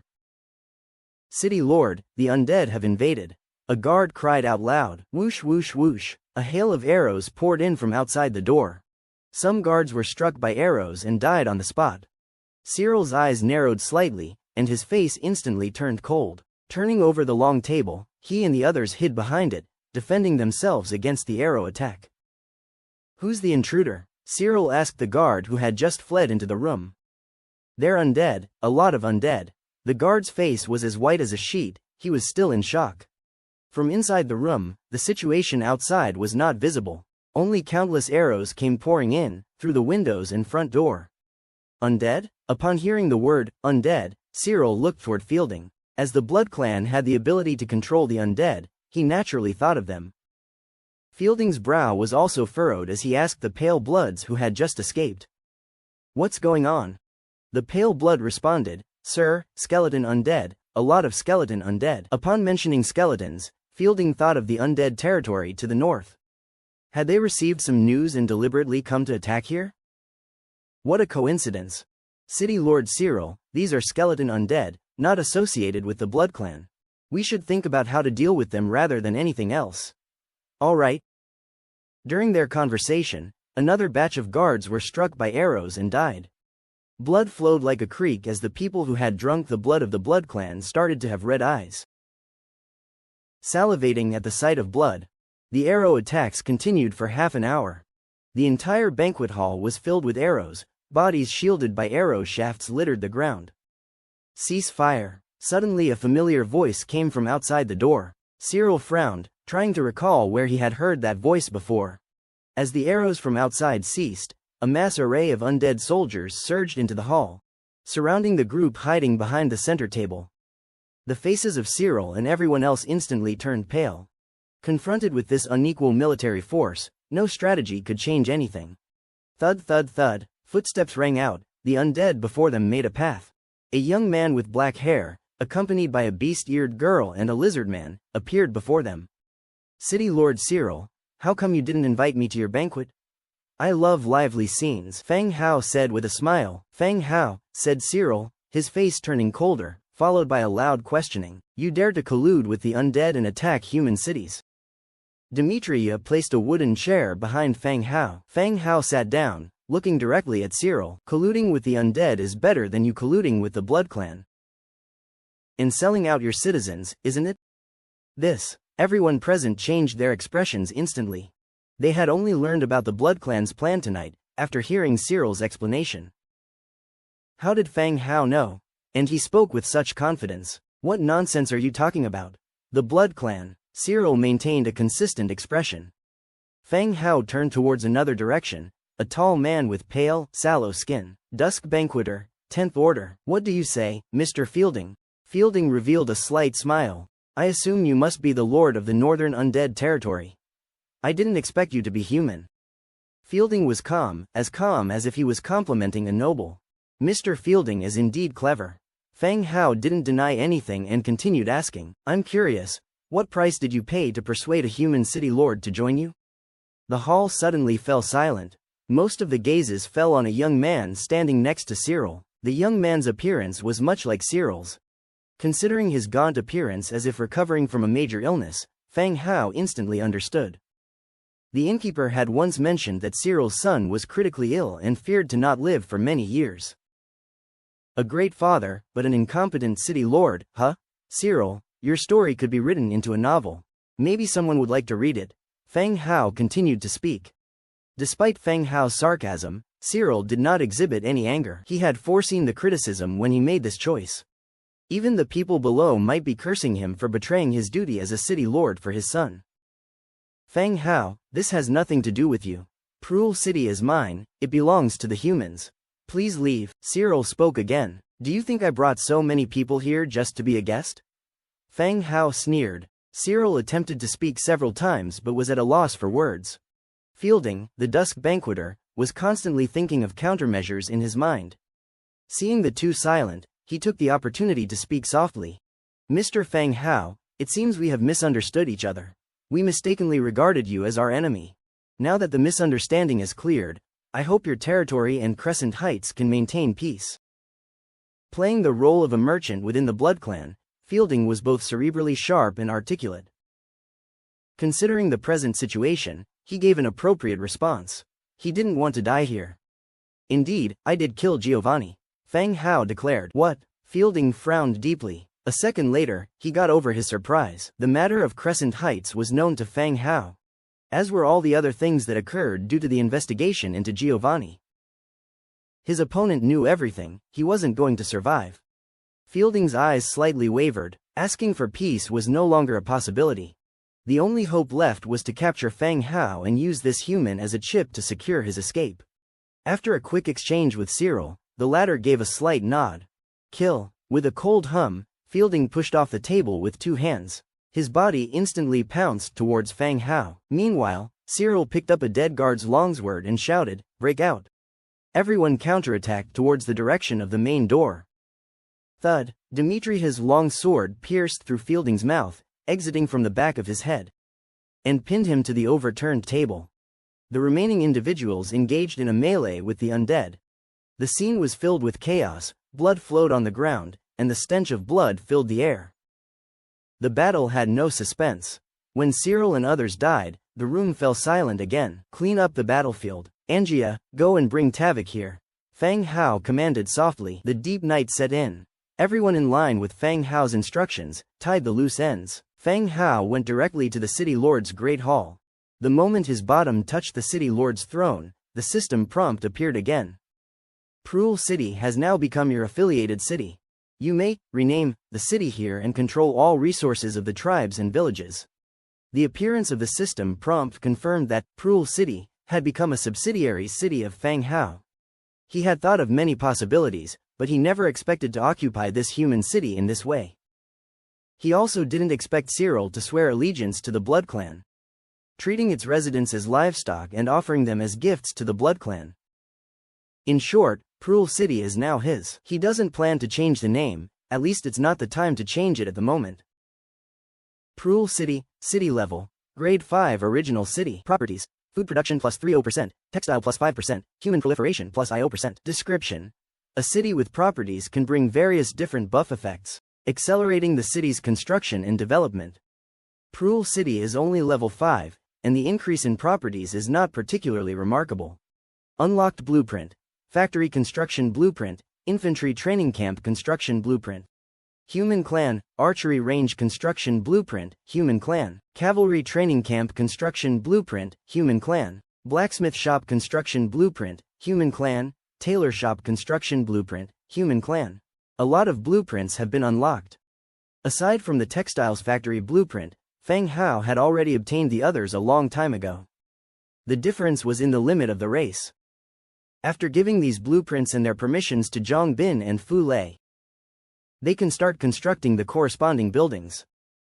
Textile factory, category, building, ability, textile plus 10%, material saving plus 5%. Description: building a standard factory will facilitate the processing and manufacturing of the textile raw materials. Construction materials required: 2,200 wood, 4,500 stone, 1,200 hardwood, 880 stone brick, 200 iron, 120 metal parts. Tavik had a textile factory and had even taken Feng Hao to visit it before. He previously thought it was a large-scale factory constructed casually, and didn't expect it to have its blueprint and attribute enhancements. As Feng Hao was analyzing the blueprint, the scene was also cleaned up, with the bodies of the Blood Clan and humans separately piled up. Lord, does this Blood Clansman need to be executed immediately? Demetria came over carrying Fielding and threw him on the ground. The Blood Clan had a strong healing ability, even though Fielding had been impaled through the back of his skull with a longsword. He was not dead but rather in a near-death state. His injuries, however, were slowly recovering. If Fielding was safe enough, he could recover in a day. Tie him up for now, he may be useful later, Feng Hao said. Yes, Lord, Demetria agreed, tying up Fielding. Fearing his injuries would heal too quickly, he once again stabbed him with the longsword twice. While the two were speaking, Engia had walked in with Tavik. However, Tavik currently looked a little distressed. His face was dusty and tired, not resembling the appearance of someone who had just left his home. Feng Hao glanced at Angia, suspecting that Angia had beaten him up before bringing him here. When I went to his house, his family said he was arrested yesterday morning. I brought him out of the jail.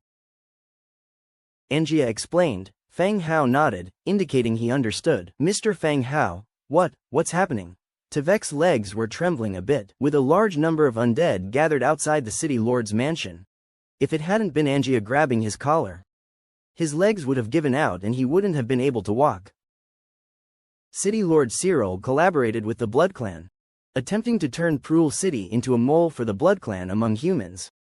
Feng Hao pointed at Fielding on the ground. Tavik looked over at the fallen Fielding and swallowed hard. This news, it's safe to say, was hard to believe, but the man on the ground indeed exhibited the characteristics of the Blood Clan. And Feng Hao had no reason to deceive him. Then, what about City Lord Cyril? Tavik continued to ask. I killed him, his body is over there. Thud, Tavik's legs gave out, and he slumped onto the ground. Angia stepped forward, lifted him up, and tossed him onto a nearby chair. Tavik, Cyril is dead, and now Prul City is under my control. I plan to support you as the new city lord, to manage Prul City, Feng Hao announced. The situation in Prul City was somewhat unique. The original stability needed to be maintained. He needed a familiar and reputable figure among the city residents to serve as the city lord. After giving it some thought, the only person he knew was Tavik, a merchant in the city, with a number of factories in the city providing numerous jobs for the residents. He certainly held some prestige. Ah, me? Mr. Feng Hao, you must be kidding. Tavik felt this joke wasn't funny at all. Tavik, this is no joke. By daybreak, some of the residents will return. They're the residents I saved from the Blood Clan. Feng Hao looked earnestly at Tavik, and continued, I need someone to stabilize the situation, so the city residents do not panic. Tavik fell silent. He was aware of the changes in the city these days. Some perceptive merchants have already begun to move their assets. But his roots were in Prul City, leaving was not an option. Only yesterday morning, when Cyril arrested him on baseless charges, did he realize the gravity of the situation. Everything Feng Hao was saying now synchronized perfectly with his experiences. Feng Hao had saved him more than once, he had no reason to deceive him. But the undead outside seemed no more benign than the Blood Clan. At least the Blood Clan retained a human appearance, while the undead were left with stark white bones. Mr. Feng Hao, what should I do? After much thought, Tavik decided to commit. Feng Hao had saved his daughter, and him as well. If he wanted his assets or Prul City, he could easily have them, without having to go through all this trouble. It's simple, I need you to sign a contract with me. I will support you to become the city lord, manage this city well, and continue with your fabric business, Feng Hao replied. But will the others agree to me becoming the city lord? Tavik asked worryingly. You're referring to Cyril's supporters? They're all dead. Those who remain, as long as they don't want to die, won't object, Fang Hao declared nonchalantly. Tavik swallowed, his face filled with disbelief. It seemed that not only Cyril was dead but also many of the city's elites. After some contemplation, Tavik finally agreed, all right, I trust Mr. Fang Hao. The slave contract was signed by both. The initial loyalty level of Tavik was 85 points, which was relatively high. Then, the two discussed subsequent plans. As the sun began to rise, all the undead swiftly retreated from the city to prevent panic among the residents. Tavik left. According to the plan, he began to take over the city guards, went to the prison to free other magnates who had been imprisoned by Cyril, and convinced them to accept him as their new city lord. Fang Hao continued to the residence of the deceased city lord Cyril. All valuables that could be taken away were moved outside, to be carted away later. In Cyril's room, Fang Hao found his target, a golden chest. He opened it, obtained blueprints for military war spear, blue, military round shield, blue, hardwood cavalry bow, green, nightfall silk spinning machine, hardwood double bed, hardwood screen, leader's fortress command chair, 22 soul crystals, and 202 warfire coins. The rewards in the treasure chest were plentiful. Military war spear, blue, iron spear 1, hard resilient wood 1, cast iron block 1, thick leather 1. Description: an upgraded version of the military war spear, improving its firmness and attack power. The military war spear seemed to be an improved version of the ordinary iron spear. In terms of materials, it also required the iron spear as a material, with the remainder being advanced materials. Luckily, it was a blue-graded equipment, so the damage would at least be level 3 or above. Now, it can be used to replace the equipment of the skeleton spearman, enhancing its combat power. Moving on to look at the second item. Military circular shield, blue, small iron shield 1, cast iron block 1, metal parts 3, thick leather 1. Description: an upgraded version of the military circular shield, greatly enhancing the defense capability of the army. Just like the military war spear, the military circular shield also required a small iron shield in its materials. It was improved to significantly enhance the attributes of the existing equipment. After storing both these blueprints, I moved on to examine the third blueprint. Nightfall silk loom, hard resilient wood 5, thick leather 2, iron 2, cast iron block 1, metal parts 5, enchanting essence 1. Description: high-quality fabric can be produced through the loom. Remarkably, it was a silk loom with a name. The Holy Snow Silk was the signature product of Tavik. His textile industry was able to survive thanks to it supporting it. The quality of the silk indeed gained the recognition of the nobility. Now the Nightfall silk loom appeared. Judging from the materials and its introduction, it should be a high-quality silk. In the future, you can let the skeleton tailors make it, check the properties, and then sell it to the nobles and rich people. The subsequent hardwood double bed blueprint and hardwood screen blueprint require no special inspection. The double bed has a 2-layer design, and the screen is used for partitioning in home furnishings. It divides a whole space into segments. Lastly, there was the commander throne of the fortress. Category: throne. Ability: the fortress unit's total attribute plus 2%. Description: a qualified commander needs to make bold actions at the appropriate time. This commander's throne was not bad. Fang Hao had already established 3 fortresses, along with several subsidiary castles. Once it's made and distributed, it can increase the overall strength of all regions. All blueprints were collected, and the soul crystals and warfire coins were also stored in the storage space. As he walked downstairs, he saw Angia and Lori struggling to carry a huge box out. "What are you carrying?" asked Fang Hao. Angia pulled down the cover cloth on the box, revealing the golden coins within. As expected, after every battle, Angia was always able to find places where the opponent had hidden their gold coins, like a sniffer dog. Now, there was an addition to the team, Lori, with his face flushed in excitement. "All right, leave it to me." With a touch, Fang Hao directly put it into his storage space. Warfire coins 117,242, gold coins 545547. Fang Hao, I think the chandelier and curtains here are good. I want to take them back to decorate my room, Angia said. I want it too. Lori also chimed in. Fang Hao looked up. Indeed, the chandelier was quite beautiful and the curtain fabric was thick and magnificent. "Then hurry up, it's not good if people come later," Fang Hao urged. All right, Angia, along with Lori, began to act, taking down the items they had chosen to take away later. Time gradually passed by. Tavik, along with a few people, returned to the Lord's mansion once again. Leading the way, he slightly bowed to Feng Hao, City Lord, everything has been arranged. Tavekad gathered the city's remaining influential people, telling them about Feng Hao and the situation in the city of Prul. After persuading everyone to support him, he began to arrange for people to take over the city gate and announce the change of the city lord to the public. Alright, from now on, the city of Prul is in your hands. You don't have to worry about the Blood Clan, I will take care of that, said Feng Hao. Hearing Feng Hao's words, everyone present heaved a sigh of relief. Feng Hao's willingness to take on the Blood Clan was far better than them having to face the Blood Clan themselves. Otherwise, even if Tavik was to talk sweetly, they would not have the courage to confront the Blood Clan. Eventually, they would just have to sell their assets and go live in other cities of the human clan. Thank you, Mr. Feng Hao. We will take good care of Prul City, Tavik once again responded. At this moment, Tavik seemed to change a lot. From a businessman, he was gradually turning into a city lord. I'll leave it to you. When Feng Hao finished speaking, he took Angia and others out of the city lord mansion. From then onwards, this place will be handled by Tavik and the rest. Firstly, they need to stabilize the situation in the city and then consider the subsequent issues. Farewell, sir. Everyone bowed as they respectfully watched Feng Hao leave. When he walked out of the city lord's mansion, it was already morning. Passing by the execution platform, they saw a crowd of citizens gathered. On the high platform, the Blood Clan's fielding was hung high on the gallows. The rising sun was gradually scorching his skin into dark coals. It was likely that he wouldn't be able to survive till noon, and he'd be roasted alive by the sun. A leading official loudly announced that City Lord Cyril had unfortunately perished in a battle against the Blood Clan last night. Hearing this news, the public didn't show much reaction, silently listening. City Lord Cyril rarely dealt with the city's affairs, which led to a sense of distance from the ordinary people, shifting all the blame to the Blood Clan.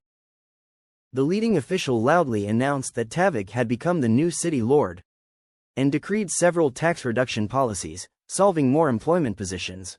These events closely related to people's lives caused some commotion among the public, who started discussing privately.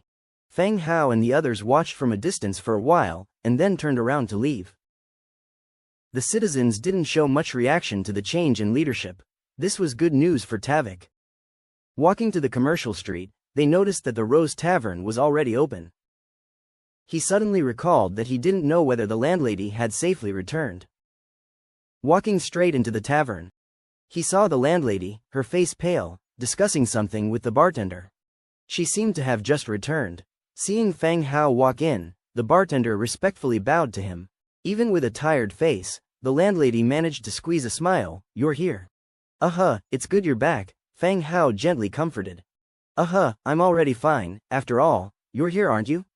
The landlady continued. That's right. Feng Hao slightly smiled and joked. Feng Hao sat down, and the landlady returned to the counter to pour beer for them. Did Cyril die? The landlady started. She had also been to the gallows earlier and heard that Cyril had died. Yes, he's dead, Feng Hao answered. The landlady nodded. In fact, she had figured out everything that had happened. Cyril had colluded with the Blood Clan and had been wiped out by Feng Hao in one fell swoop. That was the truth. I am planning to open a hot pot restaurant in Lis City. Do you want to come and help me? Sure. This time, the landlady agreed quickly, so swiftly that it seemed she had been waiting for his proposition all along. Feng Hao was taken aback, while the landlady revealed a triumphant smile. The circumstances were clear. Feng Hao had showcased a power that surpassed her understanding. Prul City would even listen to his commands from now on. If she continued to linger over this small tavern, it wouldn't be a wise decision. Moreover, it was her who initiated asking for Feng Hao's help last night. You're not going to back out, are you? Seeing Feng Hao looking somewhat astonished, the landlady asked. No, I'm just surprised at how quickly you agreed, Feng Hao replied, regaining his composure. So, what's the fuss about it? You saved me yesterday and naturally, I'll now have to ally myself and my folks with you. The landlady once again revealed a smile. That sounds good, but we still need to sign a contract. Sure, later on, The landlady was about to tease Fang Hao, but she swallowed her words at the sight of Angia and the lizard man nearby. Fang Hao nodded, found a blank slave contract in the Book of Lords, and passed it to her. The landlady prickled her finger and pressed her print on it. The radiance of the contract tunneled into her body, signifying the official completion of the contract. Winnie's loyalty towards you, 92 points. Good lord, the loyalty was directly at 92 points. It was second only to the loyalty level that lizard man Demetria had upon recruitment. Winnie, Tier 1, Faction, Human, Racial Traits, Living Creatures, Learning, Rose Beauty, Skills, Brewing, Gossiping, Innate Abilities, Elementary Combat Mastery, Rose Beauty. This unit is more likely to attract customers when opening a shop. Brewing, has a profound understanding of brewing, able to make fine wines. Gossiping, tends to pay attention to things conversed amongst customers. Description: with both wisdom and beauty, Winnie is highly popular among the civilians. Not only for her reasonably priced, high-quality wines but also for her exceptional bust. In these times of hardship, Winnie is possibly a good companion you could ask for. Of course, it is all for the children. Fang Hao had always called her the landlady. Now only did he come to know that she was called Winnie. Furthermore, Winnie also seemed to have quite good attributes. Although not combat-focused, she was good at both operating a business and brewing. Rose Beauty could attract more customers, and her brewing skills were perfect for running a tavern. However, a regular tavern would find it hard to compete with the long-established ones in Lis City. It would be better to focus on Hot Pot as the main attraction. Looking at the final description, Fang Hao glanced subconsciously at Winnie's abundant bosom. He thought to himself, who isn't a child at heart? So now, are we on the same side? Winnie asked. Yes. Then, may I visit your territory? Winnie asked gently, a smile on her face. Don't you need to rest? Fang Hao asked in return. Winnie looked somewhat tired, having not slept all night.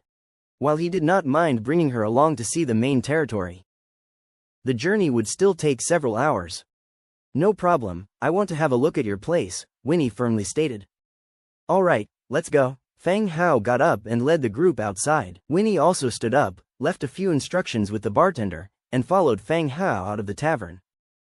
The group left Proul City, mounted the giant lizard, heading towards the territory. 2 hours later, the party returned to the territory. Despite having mentally prepared herself, Winnie's legs gave way at the sight of the city surrounded by endless undead skeletons. She couldn't help but tremble. It wasn't a city, it was more like hell. The giant lizard entered the city and stopped at the Lord's mansion. Everyone dismounted the giant lizard, and Fang Hao took all the spoils of war from storage space, arranging for people to move them to their respective places. Angia and Lori left cheerfully, holding their chosen chandeliers and curtains. Turning around, Fang Hao saw Winnie's face pale white. She was hesitantly still on the giant lizard. How was it? I thought your courage was quite big? Fang Hao helped her down. Winnie barely managed to get off the giant lizard, still needing support to keep herself upright. Her courage was indeed greater than that of ordinary people, but not to this extent. She was already demonstrating good mental strength by not fainting. At the sight of hundreds of thousands of undead gathered, Fang Hao still had his own affairs to look after, so he called a maid over and said, "Take her for a tour around the city and give her a briefing." "Yes, master," the maid answered, supporting Winnie. After regaining some of her strength, Winnie followed the maid away. She had already signed a contract with Fang Hao with no chances of alteration thereafter. All she could do now was to accept the reality in front of her as soon as possible. Fang Hao entered the main hall of the Lord's mansion and sat down on the throne. Demetria also took a seat nearby. "Call for the blood hunter," Fang Hao commanded one of the maids. The maid agreed and went out. Soon, the blood hunter landed in front of the door fluttering his huge batwing and walked in with great strides. "Sir, you called for me?" Blood hunter greeted respectfully. Fang Hao nodded. "Take a seat, let's discuss the matter of the Blood Clan." There were many heroes in the territory, but few of them stayed in the main city. Nelson was still producing skeleton heroes, and the only ones left to discuss with were Demetria and Bloodhunter. As for Angia, it would be better to protect oneself. Inviting her to discuss matters felt like announcing overtime right after work. She would be disheartened. Fang Hao continued speaking after Bloodhunter had taken his seat. The Blood Clan's occupation of Prul City this time to a large extent is targeted at us. I'd like to hear your opinions on how this matter should be dealt with going forward. Both of them had been involved in last night's incident involving the Blood Clan. Demetria and Fang Hao were responsible for occupying Prul City. The Blood Hunter was tasked with rescuing the residents who were taken away. And all of them had returned to the city this morning. The operation was fairly smooth on the whole. All the Blood Clansmen had been wiped out and their bodies thrown into the conversion field. The corpse of the hero Cyril had also been sent to the Viscera Museum, awaiting Nelson's treatment in order to be turned into a skeleton hero. Hearing Fang Hao's question, Bloodhunter pondered before saying, "Sir, Crescent Heights will not rest until they have retaliated for sure. I believe we should establish a fortress at our border to prevent the Blood Clan's next move." Fielding's public execution, considering the Blood Clan's temperament, would most likely lead to a radical reaction. Fang Hao nodded, then looked at Demetria and asked, "What's your opinion, Demetria?" Demetria replied straightforwardly, "Sir, I believe we should initiate an attack on Crescent Heights before they strike back." Demetria's approach was more aggressive, actively going to war with Crescent Heights. That was something Fang Hao had considered. It seemed now that Demetria and he had come to the same conclusion. Last time, Blackthorn utilized the ability of conversing with the dead to interrogate the pale-blooded dead. He learned that the military force of Crescent Heights wasn't large. Though there was no exact figure, it was probably in the tens of thousands. In Fang Hao's eyes, that couldn't even be counted as an army. The troops he stationed at any fortress exceeded 1 million, tens of thousands posed no threat whatsoever. The only uncertainty was the leader of the Blood Clan at Crescent Heights, the Red Duke, Clemens Hamilton. According to the Pale-Blooded, he was an orange hero, very powerful. Bloodhunter, what do you think? Fang Hao looked at Bloodhunter again. Bloodhunter thought for a bit. Sir, Demetria's point makes sense. This territory has the ability to take Crescent Heights in one fell swoop. But I still believe that reinforcing the border defense can prevent the Blood Clan from retaliating against Prul City. Fang Hao nodded. Bloodhunter made a good point. He himself wasn't too worried about the Blood Clan. But Prul City could easily fall victim to their retaliation. Alright, Demetria, prepare in the next few days. You'll lead the team and proactively launch an attack on Crescent Heights. After consideration, Fang Hao decided to launch an attack. He had always adopted the philosophy of, if others do not harm me, I will not harm them, but it seemed that the Blood Clan saw him as an easy target. They were constantly causing trouble. If that's the case, then they couldn't blame Fang Hao for being ruthless and taking Crescent Heights in one go. As for assigning Demetria, it was because Clemens Hamilton, the Red Duke, was an orange hero. Bloodhunter probably couldn't handle him. To be safe, let Demetria lead the attack, and have Bloodhunter defend the city. Yes, sir. Demetria nodded in response. The three of them consulted the territory map and discussed potential problems they might encounter. After a long discussion, they each left to take care of their own tasks. After the two left, Fang Hao also left the Lord's mansion for the Faceless Hut. Master, the maid assigned to guard the hut greeted Fang Hao. Bring out the new order. Fang Hao said. Alright, the maid brought out 2 orders. The Faceless orders were updated every 5 days. The new orders had arrived 2 days ago but were not used immediately. This time, with the war against the Blood Clan imminent, they could investigate some information first. Write about the military strength and heroes of Crescent Heights on one. And on the second one write whether Clement Hamilton is Chester, and if he has built any large structures or locations where treasures might be hidden. Fang Hao instructed. Understood. The maid complied and began writing the requested information on the 2 orders according to Fang Hao's instructions. Once completed, she opened the mail chute next to her and dropped them in. Now, all that was left was to wait for the Faceless Hut to quote a price. Fang Hao used one separately to investigate the Red Duke, Clement Hamilton, an idea that occurred to him. He remembered getting a heart from the ancient tomb last time, and seeing the name Chester in the related notes. Fang Hao had not initially connected Red Duke with Chester, but last night when he saw the attribute name suggested by Fielding that was also called Dusk Banqueters, he connected the two in his mind. It was highly likely that these two were the same person. A few minutes later, a clang sounded from the mail chute. Upon opening it, a block with the number 600 written on it appeared. It meant that the Faceless accepted this information, but the price was 600 Warfire coins. It was outrageously expensive. Feng Hao took out 600 Warfire coins and put them along with the wooden block into the chute. When the Warfire coins disappeared, the agreement between the two parties had been reached. Next, they had to wait for the Faceless to send the message. Notify me when there is news. Feng Hao instructed the maid. Yes, master, the maid replied. Upon leaving the hut of the Faceless, he returned to the Lord's mansion again. Seeing that, Winnie was waiting on the stone steps at the door. Why are you sitting here? Feng Hao asked. Winnie, who had already grown accustomed to many things, patted her butt and stood up. I dare not wander around, this place is dangerous. She considered Feng Hao's place even more dangerous than a deserted forest. Come in. Feng Hao led her into the Lord's mansion. The Lord's hall was very spacious and magnificent, and the tall bone throne gave the feeling of a king's throne. As Winnie looked around with wide eyes, she was filled with astonishment and surprise. Take a seat, don't just stand there, said Feng Hao. Winnie took a seat nearby. The tavern in Prul will be managed by my people. You just prepare and open a hot pot restaurant in Lis City, Feng Hao continued. Although Little White had good control over the hot pot restaurant, as an orc, his presence in Lis wouldn't be as accepted as in Prul City. Lis was not like Prul City, it was much larger and not close to the main city. Therefore, letting Little White directly open a shop in Lis might not go smoothly. Now that Winnie had joined, it was a good opportunity to let her start the shop in Lis. And consider next steps later on. Is the scale of the store big?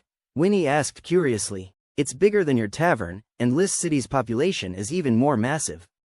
You'll have plenty of room to thrive there. Oh, what about the security on the way? Don't worry about that, I will arrange for your protection. Oh, that's good. Feng Hao thought for a moment. You should stay here today. Tomorrow the convoy will depart from here. And you can take your people to Lis City. Oh, okay, Winnie agreed. She also didn't have much to prepare. All she had to do was take her savings with her when they passed by the Prul City tomorrow. The rest was left to Feng Hao. After all, the guy was so rich. Let's go, I'll help you choose a room. Feng Hao stepped outside of the Lord's mansion again and built houses for Winnie and Lori. Once everything was done, and lunch was eaten, a wave of tiredness came crashing in. He returned to his room and dozed off right away. When he woke up again, it was already late. After dinner, Feng Hao, wearing shorts, went directly to the hot spring in the backyard. He comfortably soaked in the spring. All the fatigue of the day was instantly eliminated. The effect of the rejuvenation spring chased away the exhaustion of his body. Just when he heaved a comfortable sigh, Era came in carrying a plate of fruit. She sat down beside him. Master, open your mouth. Feng Hao opened his mouth, and Era put a piece of cut fruit into his mouth. The sweetness of the fruit instantly filled his mouth. After swallowing one piece, Era continued to feed Feng Hao the second slice. Master, would you like to teach Era how to swim? Angia isn't here today. Era leaned her body against Feng Hao and spoke seductively into his ear, gently blowing her breath into it. Feng Hao was aroused. No one could resist this situation. He sat upright, ready to have a passionate battle with this bunny's spirit. Just when he was about to make the next move, Angia's voice came from outside the door. Come on, hurry up. Before her voice had dropped, the back door was pushed open. And Angia rushed out, jumped high, and landed in the pool with a splash. Following Angia, the 4-foot-tall Lori also rushed in, just about to dive into the pool. Upon seeing Feng Hao sitting there, he immediately became reserved, bowed respectfully, and sat tentatively by the edge of the pool, obedient as a child. Lori was wearing a simple bra top and shorts. Her chest was slightly raised, looking small and rounded. Lori, come on, let's see who can swim faster, Angia called out loudly from the water. No, I'll just sit here for a while, Lori said quietly, stealing a glance at Feng Hao. What's the point of sitting here? Let's have a race, said Angia. Lori still shook her head, like a student who had just transferred to a new school. Feng Hao was sitting on the side, casting a helpless look at Angia. The reason he built 3 hot springs in his territory was to enjoy them alone, without the crowd. Now, Angia has brought her best friend to join them, and she wanted to hold a swimming competition. He could only hope that the number of Angia's friends wouldn't continue to increase. Otherwise this place would be more crowded than the public areas. Feng Hao stood up and left the hot springs. You two have fun, be careful, the poolside is slippery, be careful not to trip and fall. Feng Hao reminded them. Where are you two going, aren't you going to join us? Asked Angia. You two enjoy yourselves, Feng Hao replied, leaving with Era. No sooner had he closed the door behind him than he heard the two of them laughing, as well as discussing the rules for winning the swimming competition. This is quite nice, it keeps the city from being so dull, Era said with a smile. With Angia, the lively treasure, the atmosphere in the territory had changed a lot. It wasn't so gloomy anymore. Yeah, youth is great, Feng Hao murmured, leading Era back to their room to rest. The next day, early in the morning, a gentle shake of his arm brought Feng Hao gradually awake from his dreams. Opening his bleary eyes, he saw Era already dressed, smiling at him. Era, you're up early, said Feng Hao. Master, don't we have important matters to attend to today? Era asked, frowning and massaging her slightly dry and sore throat. Right, today was packed with arrangements. Era helped him dress after he sat up in bed. After washing up, he walked straight out of the Lord's mansion. Outside, the maids had already started their work, and Winnie sat on a long bench, watching the busy maids and the occasional undead passing by. She even saw a maid instructing a towering undead to move goods. The undead were more obedient than pets, absolutely compliant. All of this left her a bit overwhelmed. What was going on here? How could the undead and the living have reached such a state of coexistence? Winnie, you look well, Feng Hao remarked lightly on seeing her. Calling her the innkeeper was no longer appropriate, using her name seemed more fitting. Winnie looked much better than she did the day before. Her face was rosy, her skin glowing. And she was in great spirits, she must have rested well the night before. Lord, I think it's the effect of the hot spring, it's very comforting, Winnie replied. Last night, the maids went to the hot spring together, having a chat. She had followed them. When she soaked in the hot spring, her entire body felt light as though floating, dispelling all the fatigue instantly. She had a good sleep when she returned to her room later. Plus, the food here was also excellent. It made her start to envy the maids here. The life here was even better than hers as the innkeeper. To be honest, if it wasn't for the large number of undead here, she wouldn't want to leave. Yes, the hot spring can alleviate fatigue and enhance physical fitness. You can soak more when you have time, Feng Hao said with a smile. Yes, Lord. At this moment, a maid driving a carriage approached. Master, are 5 carriages enough? The maid asked softly. Enough, go and call some skeletons, go to the warehouse and load the opening equipment onto the carts. Feng Hao continued to instruct. Yes, master. The maid then led the carriages to the warehouse. His assignment for Winnie to go to List City was not to open the shop directly. Cleaning up, renovating, and getting the signboards made all required some time. Only when all these tasks are completed, will the shop be officially opened. I've already bought the shop, you go and renovate it as soon as possible. I'll arrange manpower at that time, Feng Hao instructed. Yes, sir, I've been to List City as well, 3 days should suffice to renovate the shop. Winnie replied, clearly familiar with this process. All right, once preparations are made, you may begin your journey. There's no need to worry about the road, I've already arranged for assistance along the way. Feng Hao said. Oh, okay, sir. Soon, the carriages loaded with goods were ready to depart. Okay, set off as soon as possible and be careful on the road, Feng Hao instructed. Winnie nodded and directly climbed onto the carriage. The maid would send Winnie to the southern fortress, where heavy swordsmen would escort her to List City. When Winnie left, Feng Hao returned to his room. He had to notify Grey Bear to arrange for a meeting with Winnie. Winnie's convoy is different from Feng Hao's. Due to the large amount of goods, they had to rest overnight on the way. And Grey Bear's hideout became the transit point for their journey, the place to rest overnight. Camping in the wild was too dangerous. In addition to wandering bandits, the night was when wild animals were most active. Lying in bed, he used the spell, God's Presence. Having established the Tower of the Fallen in Grey Bear's camp, he could easily cast his spell over it. The next second, Feng Hao's consciousness arrived in the skeleton Grey Sparrow left to Grey Bear. A ghostly blue flame rose up in the Grey Sparrow's pupils. This was a bedroom. The room was simply decorated but clean. It didn't look like the room where a bandit leader would live. And at the window of the room, Grey Bear supported herself on the ground. Her naked body tensed, showing off her sturdy figure, counting as she moved up and down, 1274, 1275, 1276. Sweat dripped from her wheat-colored skin each time she dropped down. The weight on the front of her chest hit the ground and was compressed and changed shape. Fang Hao didn't expect that Grey Bear would place the skeleton Grey Sparrow directly on the bedside. Was she treating it as a pet? Grey Bear, Fang Hao called softly. Deep in concentration doing her push-ups, Grey Bear furrowed her brow, glanced towards the direction of the door and finding nothing out of place, continued. Cough cough. Fang Hao coughed lightly, turning the Grey Sparrow's body to the side. Before speaking again, Grey Bear, I have something to discuss with you. By now, Grey Bear really listened, flipping her body over instantly, grabbing a hold of a large blade at her side, tightly gripping it in her hands. Who's there? It's me, Fang Hao. I'm currently using this skeleton Grey Sparrow to communicate with you. No need to stress, Fang Hao immediately responded. Grey Bear frowned, looking at the Grey Sparrow on the bedside table. She didn't quite understand why the stupid undead Grey Sparrow was suddenly relaying Fang Hao's voice. However, since the Grey Sparrow was left by Fang Hao, it should be some kind of undead spell. She casually wrapped a sheet around her body and said, Mr. Fang Hao, what can I do for you? A merchant caravan has departed from Proul City. Arrange for someone to meet them.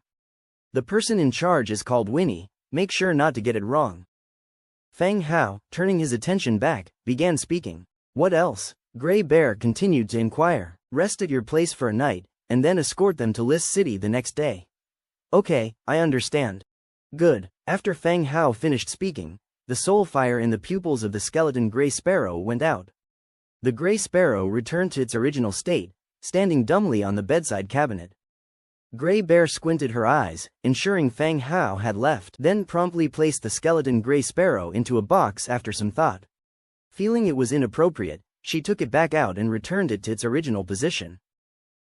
Removing God's presence, Fang Hao woke up from bed, after rethinking Winnie's route and feeling there were no omissions. He got up from the bed and walked out of the room. Era had already prepared breakfast, and Fang Hao ate heartily. After breakfast, Fang Hao suddenly thought about the textile factory in the Nightfall Silk Loom. The textile factory can increase textile properties, and the Nightfall Silk Loom appears to be high-quality silk. Putting it into production as soon as possible could also speed up money-making. He left the Lord's mansion and went directly to the tailor shop area. Soy saw Fang Hao coming and actively greeted him. My lord, good morning. I didn't see you exercising this morning. Usually, when Fang Hao exercises in the morning, he passes by Soy's place. I had some things to do today, so I didn't work out. Fang Hao said, It seems that my lord has been quite busy recently. Well, I got the blueprint of a textile factory yesterday. And I just came here to change the workplace for everyone, Fang Hao said as he walked. The place where the tailors work is a simple factory built by the skeleton laborers. It is more appropriate to say that it is a large-scale industrial tent. The construction is also very simple. After all, Fang Hao doesn't understand construction, and the level of the skeleton laborers constructing houses is so-so. Soy followed behind. Having a factory is better. Better conditions can speed up clothing production. Yes, I will build the factory next door, and I will arrange for the original factory to be demolished. Okay, my lord. At a location 10 meters to the left of the old factory, Fang Hao opened the Book of Lords and found the construction blueprint for the textile factory. Textile factory. Wood 2,200, stone 4,500, hardwood 1,200, stone brick 880, iron 200, metal parts 120. Description. The construction of a standardized factory is conducive to the processing and manufacturing of textile raw materials. There is enough material, so he chooses to build directly. The light fades away. A spacious stone factory appeared before his eyes. Compared with the previous wooden pillar-supported sheds, this factory is much more professional. The stone walls are very sturdy, the high roofs. The sunlight pouring in from the windows makes the inside bright. Soy, you arrange for everyone to switch places. Okay, my lord. Soy started calling everyone to change their workplace and moved the loom and various materials to the new factory. The new factory covers a large area. The 100 skeleton tailors that went in, plus the materials stacked on the side, only took up a third of the place. Feng Hao continued to find Nightfall Silk Loom in the Book of Lords. Nightfall Silk Loom, Hardwood 5, Thick Leather 2, Iron 2, Cast Iron Block 1, Metal Parts 5, Enchanting Essence 1. Description: high-quality cloth can be produced through the loom. Production quantity 1. 100-fold amplification triggered. Obtained Nightfall Silk Loom 101. Swoosh, swoosh, swoosh. The light flickered and pieces of silk looms appeared in front of everyone. "My lord, what is this?" Soy asked curiously. "This is the loom for Nightfall Silk. You arrange a person to process it. By the way, take a look at the quality of this Nightfall Silk, to prepare for opening a store in Lis." Feng Hao said, "Understood, my lord. By the way, Soy, do you think we need to add some more hands?" Feng Hao continued to ask. "Material supplies can be guaranteed, and the number of looms also exceeds the current number of tailors. So, we can increase some people appropriately." "Yes, my lord." "Good." Feng Hao went straight to the tailor shop to recruit. Recruitable. Skeleton Tailor. Consumption. Wriggling Spine 1. Recruit. Confirm recruitment. 100-fold amplification triggered. Recruited Skeleton Tailor 101. Light keeps flickering. 101 skeleton tailors wearing linen robes and wearing leather tape measures around their necks appeared before him. A group saluted. "The Lord has been seen." "Good, welcome everyone to join." Feng Hao continued to introduce Soy. "This is Soy, your work will be arranged by him in the future." "Have seen Lord Soy." The newly recruited tailors saluted Soy again. "Undead clan tailor Soy's loyalty to you increased by 5 points, current loyalty 92. Soy's loyalty increased again. It seems that whether it is living creatures or the undead, they all like the feeling of being an official." "Okay, everyone, follow me. I will distribute the work for everyone," Soy said. After saluting Feng Hao, he took a group of newly recruited tailors to the factory. After dealing with the tailors, Feng Hao continued to check the blueprints he obtained yesterday. The ones that could help him: Military War Spear, Military Round Shield, and Commander's Fortress Command Chair. The Military War Spear could be equipped to the spear holders, but the Military Round Shield must be carefully compared. He also has a shield blueprint in his hand, the Beast Head Heavy Shield, which was obtained when he occupied Coldwind Mountain Range. He has to compare these two shields and see what the difference is, and which one is more suitable for arming the army. As for the Commander's Fortress Command Chair, it can be made. Commander's Fortress Command Chair, Hardwood 12, Thick Leather 5, Perfect Essence 1, Make Quantity 1, Make it 100-fold amplification triggered. Obtained Commander's Fortress Command Chair 101. A bunch of wooden command chairs appeared and were placed on the open ground around. "Go call the Bloodhunter," Feng Hao said to a maid beside him. Shortly after, the Bloodhunter fell from the sky. "My lord." "Yes, you trouble yourself for a trip. Send these command chairs to each fort," Feng Hao said. "Understood, my lord." The Bloodhunter agreed and started preparing for the Bone Dragon. As the Bloodhunter mounted the Bone Dragon and left, Feng Hao was about to study the Military Round Shield. Behind him came the maid's shout. "Master?" Looking back, he saw a maid running over hurriedly. This maid was familiar to Feng Hao. She was the maid responsible for guarding the Faceless One's hut. Has news come from the Faceless hut? But he had just raised a question yesterday. Could there be intelligence today? When he filled in the Skullcrusher tribe and Bloodthroat tribe last time, it seemed like the news came back after 3 days. What happened? Feng Hao asked. News came from the Faceless hut. As expected, sure enough, news came from the Faceless hut. Okay, go to the hut to see. After that, he walked towards the Faceless hut. In the Faceless hut, the maid handed the news that had come over to Feng Hao. There were 2 pieces in total.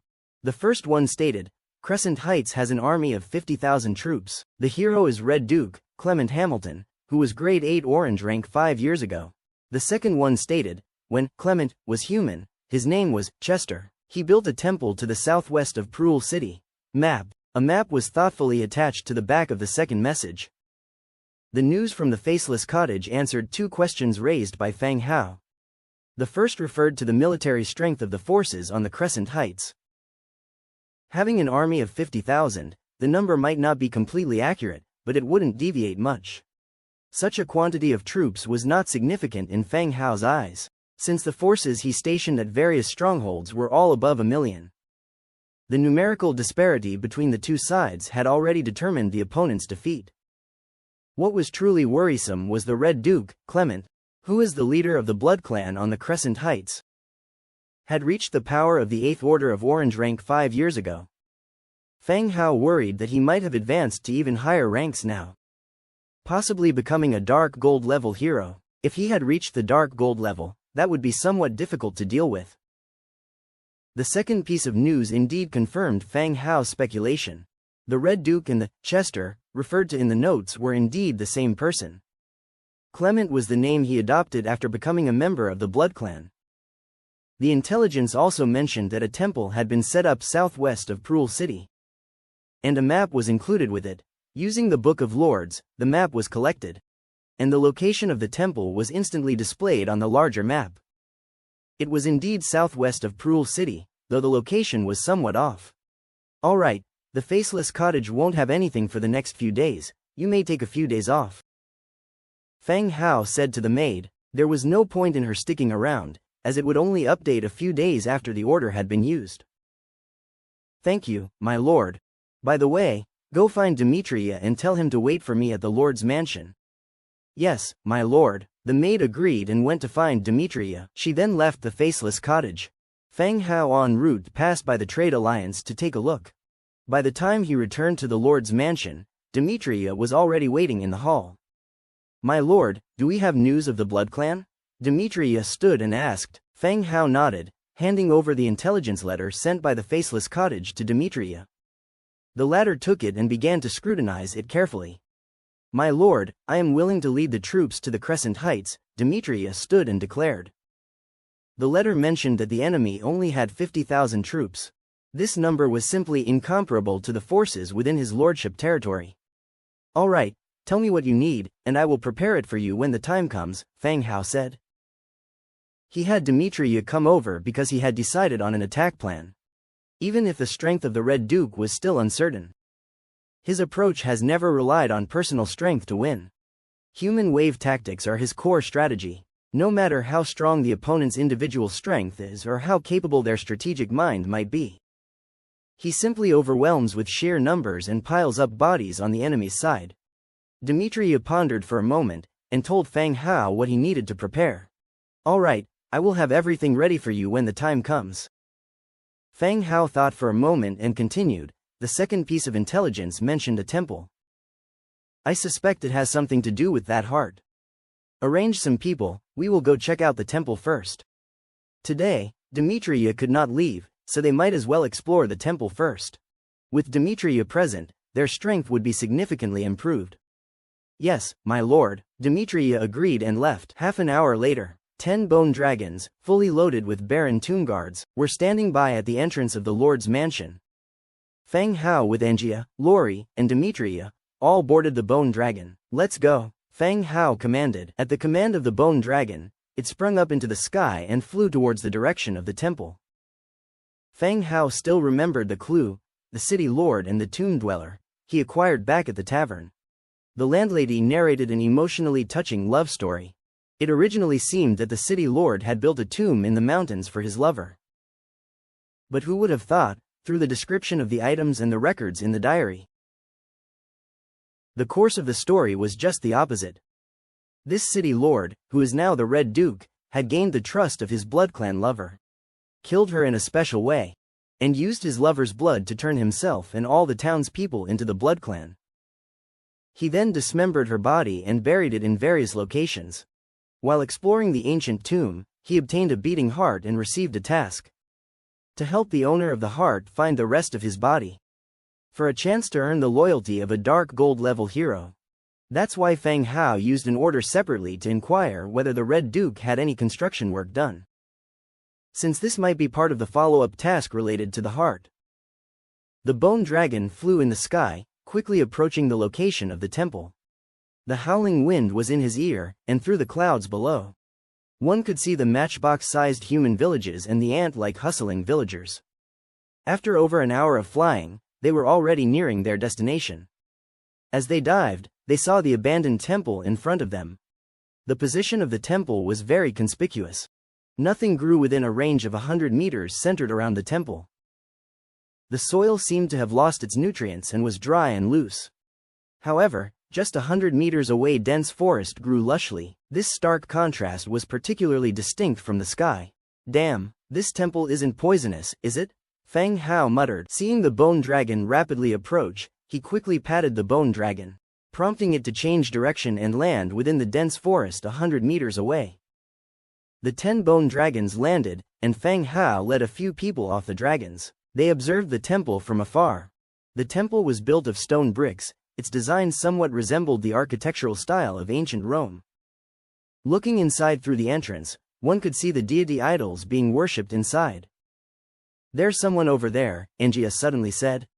Following in the direction Angia pointed, they saw a middle-aged man dressed like a villager carrying a wild pig from behind the temple.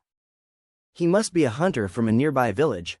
He passed through the empty section of the temple without encountering any poisoning situation like Feng Hao had imagined. Angia, come with me. Feng Hao led Angia out of the dense forest and followed the villager. Brother, Feng Hao called out. The hunter turned around in confusion, his face showing caution as he put down the wild pig and drew the dagger at his waist. You calling me? The hunter furrowed his brows and asked. Yes. Feng Hao looked at the hunter's actions but didn't approach him. He directly asked, Brother, I want to ask what god is worshipped in this temple. Is it effective? Which village are you from? I've never seen you before, said the hunter. Oh, I'm from Prul City. Prul City? The hunter exclaimed in surprise. They were far from Prul City. For a normal person, it would probably take a day and a night to reach here. Yes, we came here to see if the temple really works. It seemed that the two were young and didn't look like they were lying. So the hunter put away the dagger in his hand and said, You've run so far to find a temple. It seems like something happened at home. Jesus, damn, this hunter sure knows how to chat. No wonder he instantly reached for the dagger by his waist when I called out to him earlier. Guess this mouth of his must have offended many people normally. No, we're just passing by. We're just interested in this temple, Feng Hao quickly explained, considering there isn't a single blade of grass near the temple. It's not strange for Feng Hao to say he's interested. The hunter didn't ask further and continued. As you can also see, there is something off about this temple. It's fine to go in and take a look, but you might want to forget about prayers. Why is it that not a single blade of grass grows near the temple? Feng Hao asked. It's been like that for years, we've just gotten used to it, the hunter responded. Feng Hao thought for a moment, then asked, That's strange. There's no danger, is there? No danger. There are several villages nearby, and people occasionally go in to rest. Oh, Feng Hao's eyebrows furrowed again. If villagers occasionally go in to rest, there shouldn't be any danger. Anything else? Asked the hunter again. No, that's all, thank you, big brother. The hunter responded, picked up the wild boar from the ground he had been carrying, and turned to leave. Feng Hao and Angia returned to the team in the dense forest. Sir, how are things looking? Demetria asked. The hunter said there's no danger. Let's wait, I'll use the gray sparrow to check it out. Feng Hao leaned against a massive tree and cast God's presence. The skeletal gray sparrow in his hand lit up with soul fire in its eyes, flapping its wings towards the temple. The skeletal gray sparrow successfully flew into the arch-shaped stone door of the temple. The area inside the temple wasn't large. The patterns on the stone walls around had blurred, making it difficult to identify what they were. In the central position, there was a more than 3-meter-high stone statue. Half of the statue's head had fallen off, and its body was covered in cracks. The statue did not display any attribute information. This meant that this was just an ordinary stone sculpture, not a blessed statue. After checking all around and not discovering any danger, Feng Hao once again commanded the gray sparrow to fly back, and cancelled God's presence. When he opened his eyes, he saw several people looking at him curiously. I didn't find any danger. Let's have the skeleton go take a look first, Feng Hao said, getting up from the ground. All right, Demetrius said, before signaling for a Baron tomb guard to enter the temple. After walking a full circle around, the guard exited the temple. Nothing unusual had taken place. It seems, there's no danger, Angia said from one side. Right, let's get closer for a look. Once they confirmed there was no danger, the group began to approach the temple with their entire team. As they entered the temple, nothing dangerous or unexpected occurred. Feng Hao let out a sigh of relief. It seems he had been overthinking things. Okay, let's search, see if there's anything unusual, Fang Hao said. The temple was not big. After confirming there was no danger, the skeleton soldiers were sent outside. Only Fang Hao and the other three were left, starting to search inside the temple. They looked all around, seeking anything out of the ordinary. After searching for quite a while, they still couldn't find anything amiss. Fang Hao stroked his chin, lost in thought. This temple was built by the Red Duke, a man who dismembered his beloved and turned the entire city into vampires. There was no way he would genuinely build a temple. And the fact that not a blade of grass grew within 100 meters of the temple was clearly suspicious. They shouldn't have found nothing at all. Let's go, back out. Fang Hao led the others out, then turned to one of the Baron tomb guards and said, "Tear down this temple." At these words, the others all paused in surprise. Are you crazy? You want to tear down the temple? Not afraid of retribution from the gods? Lori cried out, the fur all over his body standing on end at the thought of tearing down the temple. Looking at Lori's reaction, Fang Hao felt like he'd grasped at something. It only reinforced his resolve. Demolish it. Surrounding him, the Baron tomb guards had no such reservations. Upon receiving Fang Hao's command, they brandished their weapons and began a violent demolition. Soon after the eruption of loud thuds and scattering of dirt and rocks, the small temple was quickly stripped of its rooftop and walls. And the statue, already full of cracks, was toppled over. The shattered pieces were tossed onto the vacant ground nearby. And with the statue's collapse, revealed beneath its pedestal was a pitch-black portal. It was as expected, the statue was nothing but a ruse by the Red Duke. Knowing the fear that people of this period had for the divine, no one would dare to desecrate a temple. Others' thoughts were similar to Angia's. No one would dare to destroy the statue. It really exists. Angia's eyes widened in surprise. The Red Duke counted on everyone being too afraid to touch the temple. He really is cunning. Fang Hao sneered. What should we do next? Angia continued to ask. I will let the skeleton sparrow scout again. Fang Hao sat down once again, and the skeleton sparrow from before took flight, following the opening beneath the statue's pedestal. The sunlight streamed in through the hole, preventing the space from being completely dark. It was just a large room. The walls were made out of an earthy yellow stone, with intricate designs carved into them, interspersed with pieces of solar essence. On one side, stone steps led downwards. The sparrow continued to investigate, flying down the stairway entrance. The second level was another vast space, similarly with yellow stone walls, intricate patterns, and solar essence. However, several stone coffins were placed on either side. Knowing the habits of the Blood Clan, the enemies for this floor would likely be inside these coffins. Behind the coffins, there was another exit leading to the next level. It seems that there are more than just 2 levels here. Fang Hao did not instruct the sparrow to continue its flight. Instead, it flew back the same way it came. He dispelled his god's present state and returned to consciousness. Seeing the expectant looks of the others, Fang Hao explained. Below us is a tower-like structure. On the second floor, there are stone coffins, which, knowing the Blood Clan's traits, should contain our enemies for this round. So, what's next? Angia pressed on. Let's go. Prepare some men to descend, but be careful, Fang Hao said. Okay. The group divided the tasks quickly. The limited space inside and Fang Hao's combat power would not be decisive here. And so, Fang Hao and Angia would stay outside. Demetria and Lori led 10 Baron tomb guards inside. If any danger arose, they could retreat quickly. Other Baron tomb guards would be on standby for backup. A rope ladder was extended down through the hole. Demetria led the group inside the hole, while Fang Hao directed the skeleton sparrow to perch on the shoulder of one of the Baron tomb guards accompanying them. It's scorching in here, Lori exclaimed, sweat already beading on his nose. Fang Hao, using the perception of the skeleton sparrow, couldn't feel the surrounding temperature. But seeing Lori's state, he could surmise that the temperature was indeed quite high. The solar essence around us is providing substantial heat, Demetria explained. Looking towards the entrance to the next level, he said, move. Let's go down. The group began to descend the stone steps one by one. Just as they were about to reach the second floor, Lori suddenly exclaimed, stop. There's a trap? However, it was too late.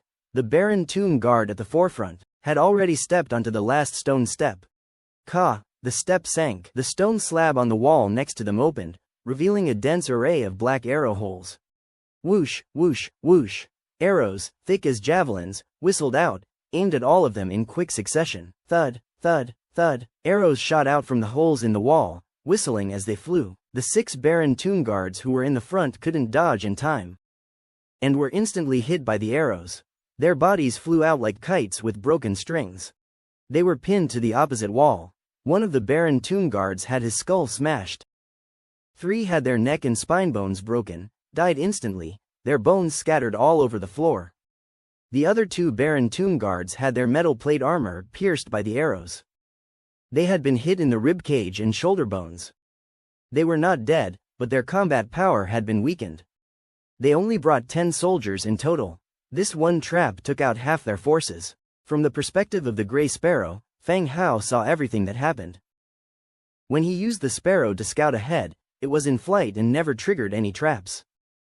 It was only now that he realized there were traps. Thud, thud, thud.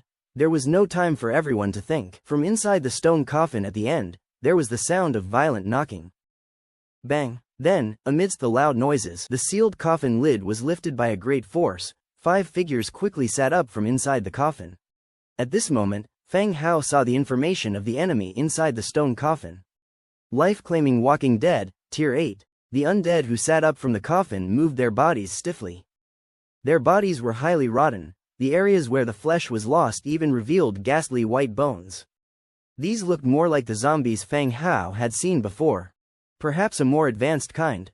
Putting on the still tattered armor, the Walking Dead stiffly turned their heads and set their eyes on Fang Hao and his team.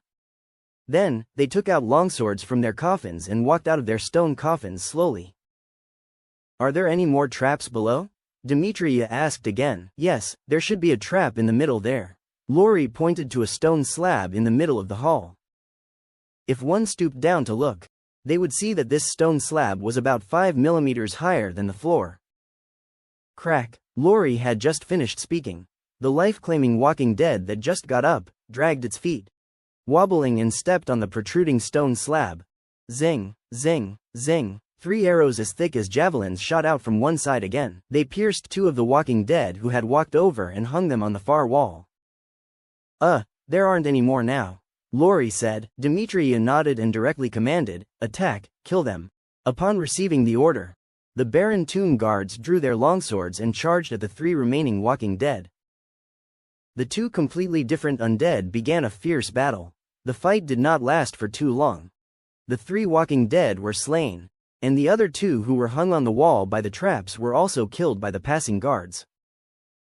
All enemies were eradicated and the whole place instantly became quiet. At the end leading to the next level, a Baron Toon guard brought up a silver treasure chest. But Fang Hao was currently a skeleton sparrow, so he was a bit powerless regarding opening the treasure chest. Bring the chest up, and replenish some manpower. Fang Hao flapped his wings and said. There was no rush to open the treasure chest. A silver chest didn't bring much joy. It would be fine to open it all together at the end.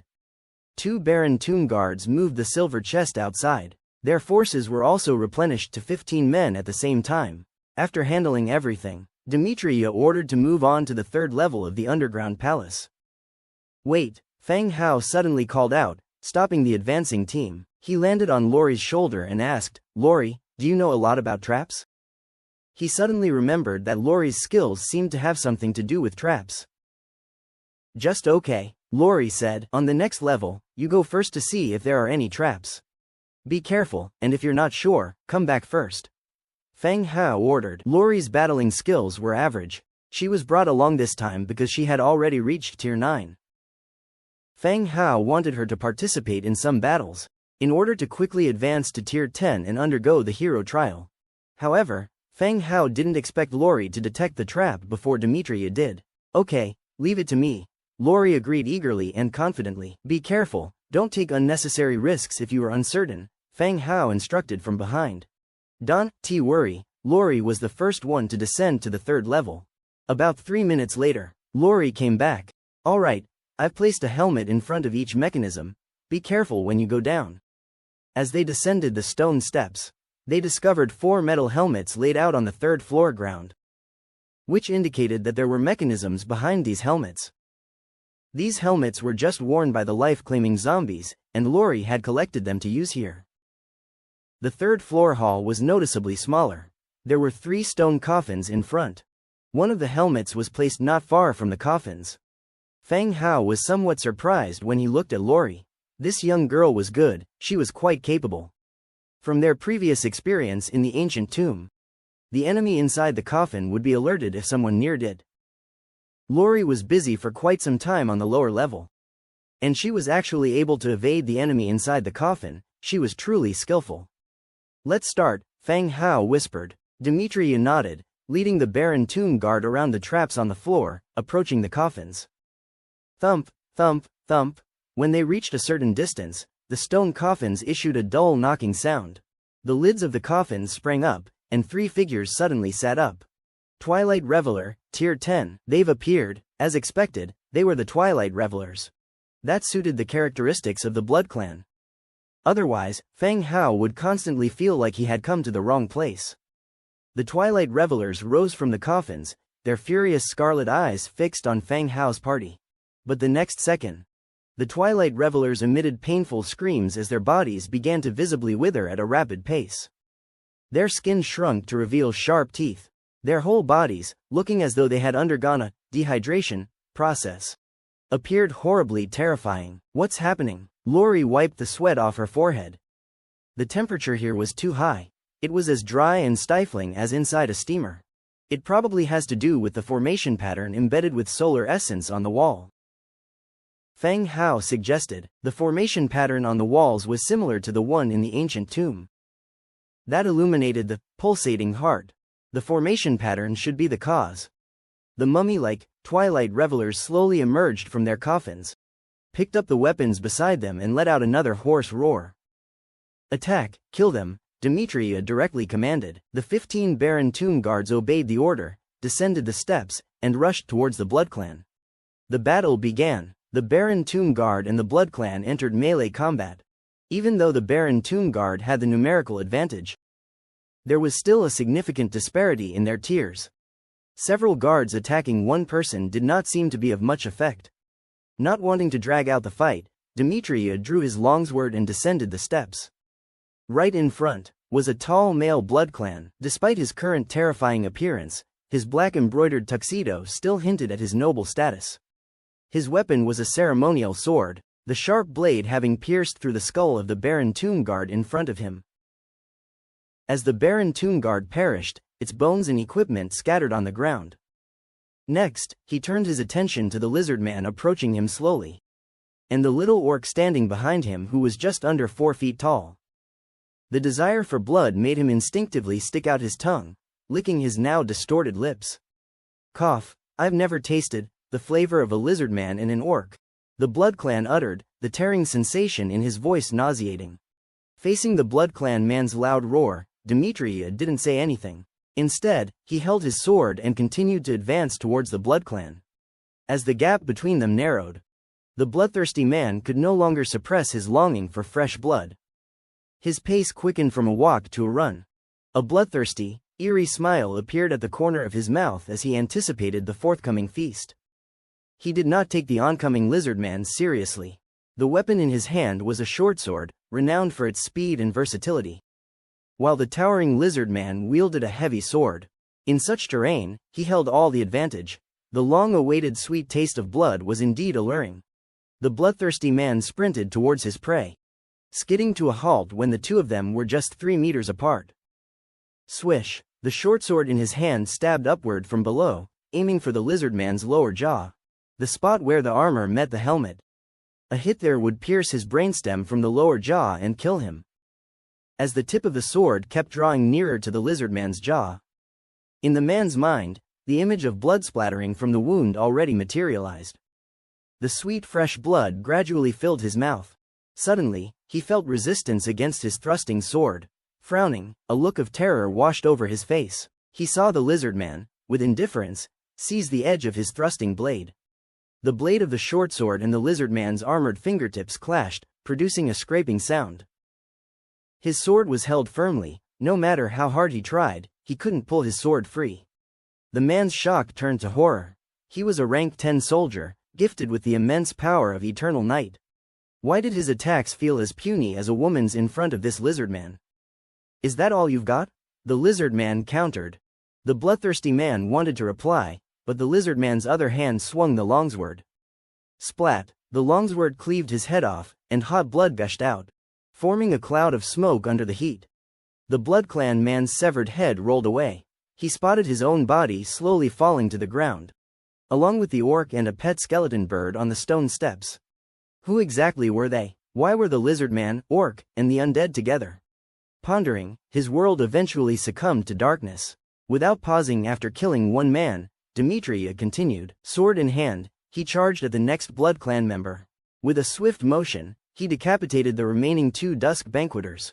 The battle ended swiftly, but Fang Hao's side still lost 10 Baron Tomb Guards. Some were killed by the vampires, others died from activating traps on the ground floor during the battle. In the end, the battle concluded, and Fang Hao's side emerged victorious. A golden treasure chest was brought from the end of the corridor. At the command, it was sent upstairs. Lori went ahead to inspect traps and mark them before the reassembled troop ventured into the 4th floor. Lori descended to the 4th floor. However, less than 2 minutes later, she returned upstairs. She reported, "The last floor has no traps or enemies, just an open, enormous stone coffin in the center." The final floor? What's inside the coffin? Fang Hao inquired. All I saw was an uncovered coffin, I didn't dare to get too close. Lori replied, "Indeed, if there were enemies inside, getting too close might awaken them. Let's go, move out and check." Fang Hao flapped his wings, alighting back onto the shoulder of the Baron Tomb Guard. The team began to descend the staircase into the 4th level. The area of the 4th level had shrunk again, and there was no passage leading to the next level. If there were no secret passages, then this would be the last level of the underground palace. In the central position, there was a huge stone coffin. Rather than a coffin, it was more like a water pool shaped like a stone coffin. On top of the stone coffin were 4 round copper mirrors. Around each copper mirror, solar radiant patterns were carved, embedded with solar essence, casting 4 rays of light directly into the stone coffin below. The copper mirrors and patterns were exactly the same as those used to illuminate the heart in the ancient tomb last time. Fang Hao basically confirmed it now. Inside the coffin was the remaining body of the heart. However, looking at the stone coffin that was as big as a swimming pool. Just how big was the person inside? Could the BloodClan have giant bodies? That didn't seem right. If it was a giant, how would it have been the lover of the city lord of the human clan from before? The body structure wouldn't be up to standard. Fang Hao was a bit puzzled. "Go, take a stroll inside," Fang Hao said to the Baron Tomb Guard beside him. Without hesitation, the Baron Tomb Guard stepped down the stairs and strolled around the entire hall after hearing the command. There were no surprises, and no enemies appeared. It seemed safe inside. "Be careful, move all the funeral items out," Fang Hao ordered. Although the stone coffin occupied most of the space, there were still quite a few gold and silver burial items stored in the corners. The Baron Tomb Guards, in standby mode, sprang into action. They began to move the funeral items that could be taken away, out of the palace. Controlling the skeleton sparrow, Fang Hao flew directly above the giant coffin in the center and looked down from the top of the coffin wall. In the stone coffin, there was a pair of giant bat wings. Under the light beam of the copper mirror, they looked pale and shriveled. Reviving Batwing. Category: Organ. Effect: Implant Batwing. Description: The greedy city lord stripped the batwings from his lover. He brought the best surgeons in his city to try to graft them onto himself. After the 324th failure, the city lord let out a furious roar in the moonlight and decided to bury the bat wings forever. Mission: Find the whole body. Completion 2/3. Description: Find the complete body and there is a chance of getting a dark gold level hero to join you. The properties information appeared in front of Fang Hao. It seemed that what was buried here weren't the remains of the BloodClan member, but his batwings. The effect was to implant the batwings. That was to say, if he wanted to, he could graft the batwings onto his own body. This seemed a lot like the Red Duke from the description. But the Red Duke ultimately failed. After the 324th failure, he sealed the batwings here. Of course, even though he thought it would be cool to have a pair of giant batwings. Feng Hao would never graft such odd things onto his body. He had a bone dragon to ride, so why bother risking these weird things? And the mission, find the whole body, was already 2/3 completed. As long as he found the last piece of the body, he would complete the mission. Then there was a chance that a dark gold level hero would join his territory. Remove the copper mirrors and solar essence from above, Feng Hao continued to order. Baron Tomb guards stacked up to reach the copper mirror and took everything from the top. The light beam of the copper mirror disappeared. The bat wings in the stone coffin slowly recovered their color and were no longer shriveled. As the copper mirror on the ceiling was removed, the bat wings in the stone coffin were quickly regaining their blood color. No longer shriveled and pale. What's this? Lori jumped onto the stone coffin, and Demetria also came over. They were latecomers, only hearing a brief explanation from Feng Hao about the beating heart on their way. Bat wings, part of the beating heart, Feng Hao answered. That's quite scary. Lori hugged his shoulders, shivering slightly. The two bat wings gradually regained their blood color. They fluttered from time to time, as if they were about to fly. You'll get used to it, Feng Hao reassured. The funeral items were all transferred out. Tie up the bat wings and take them out. Also, take all the solar essence and nightstone on the walls. Feng Hao instructed further. The Baron Tomb guards commenced action. They began to extract the solar essence and nightstone from the walls. They also entered the stone coffin, binding the fluttering bat wings with ropes to prevent them from taking flight after leaving the tomb. Else they would have to arrange for someone to give chase. Once everything was done on the 4th floor, they moved back to the 3rd floor to gather the items. Outside the underground palace, under the shade of a large tree, Feng Hao was still in the state of God's presence, lying down with his eyes closed on the grass. Behind him, in the dense forest, were the stationary bone dragon and the remaining Baron Tomb guards. At the moment, Feng Hao's shirt was pulled up high, exposing his smooth, fair stomach. And Angia, with her hands propping up her chin, was lying nearby with great interest. Go on, you're almost at the finish line. Don't lose heart, little green, there's still a chance for a comeback, she cheered. In response to Angia's cheers, a green and a white caterpillar were racing on Feng Hao's belly. The white caterpillar took the lead, gradually nearing the finish line. The green caterpillar lagged behind, though after a couple of prods to its butt with a twig, it picked up pace, seemingly about to overtake the white caterpillar. The race was nearing its thrilling finale. The white caterpillar was leading, with the green one following closely. Who would emerge victorious? Just as the two caterpillars were neck and neck, about to reach the finish line, the Baron Tomb guards emerged from the entrance of the underground palace, lugging various items. Feng Hao, lying on the ground, also twitched his eyelids slightly. Angia was startled, hastily picking up the two caterpillars and tossing them aside. Feng Hao opened his eyes to find his stomach feeling a bit cold, then saw his armor undone, and the underlying clothes pulled up high. There were also 2 wet streaks on his belly. What happened? Feng Hao asked curiously. What do you mean? Angia sat up straight away, feigning ignorance. Why did you lift up my clothes? Feng Hao also sat up, checking his trousers. Oh, the weather is too hot. I saw you sweating and was afraid you would have a heat stroke, Angia explained. Feng Hao gave her a glance, not believing her ridiculous explanation. Buttoning up his clothes, he said, all right, we've dealt with everything in the underground palace. After Demetria and the others come out, you can arrange for the tomb entrance to be blocked, to prevent any passing villagers from falling into it. Okay, got it, she replied. Soon, Demetria and his men came out through the entrance of the underground palace. The various trophies and funeral items were piled up on both sides. Angia ordered the Baron Tomb guards to prepare stones to block the entrance once everyone was out. This time they got 2 treasure boxes in total.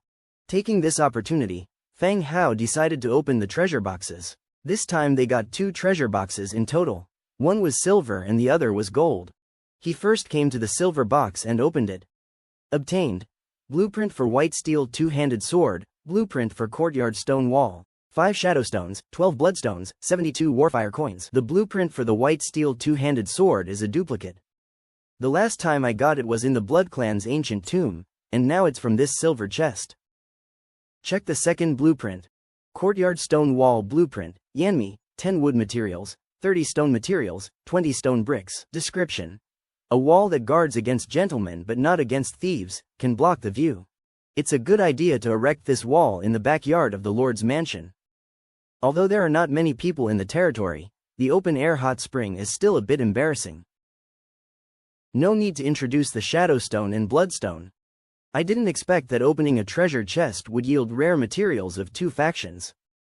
I put the blueprints away, store the materials in the storage space, and continue to the gold treasure chest. Open it. Obtained. Blueprint for fine carved stone plate, blueprint for exquisitely carved sun array stone slab, blueprint for heavy black iron repeating crossbow bolt, blueprint for nobleman's cane sword. 45 bloodstones, 258 warfire coins. The gold treasure chest gives quite a lot of items. A whole lot of them. Fine carved stone plate, 2 stone bricks. Description: stone plate made of stone bricks, suitable for indoor and outdoor use. In the Book of Lords, the blueprint for ordinary stone plates has already been unlocked. Each stone plate is made from 3 stones.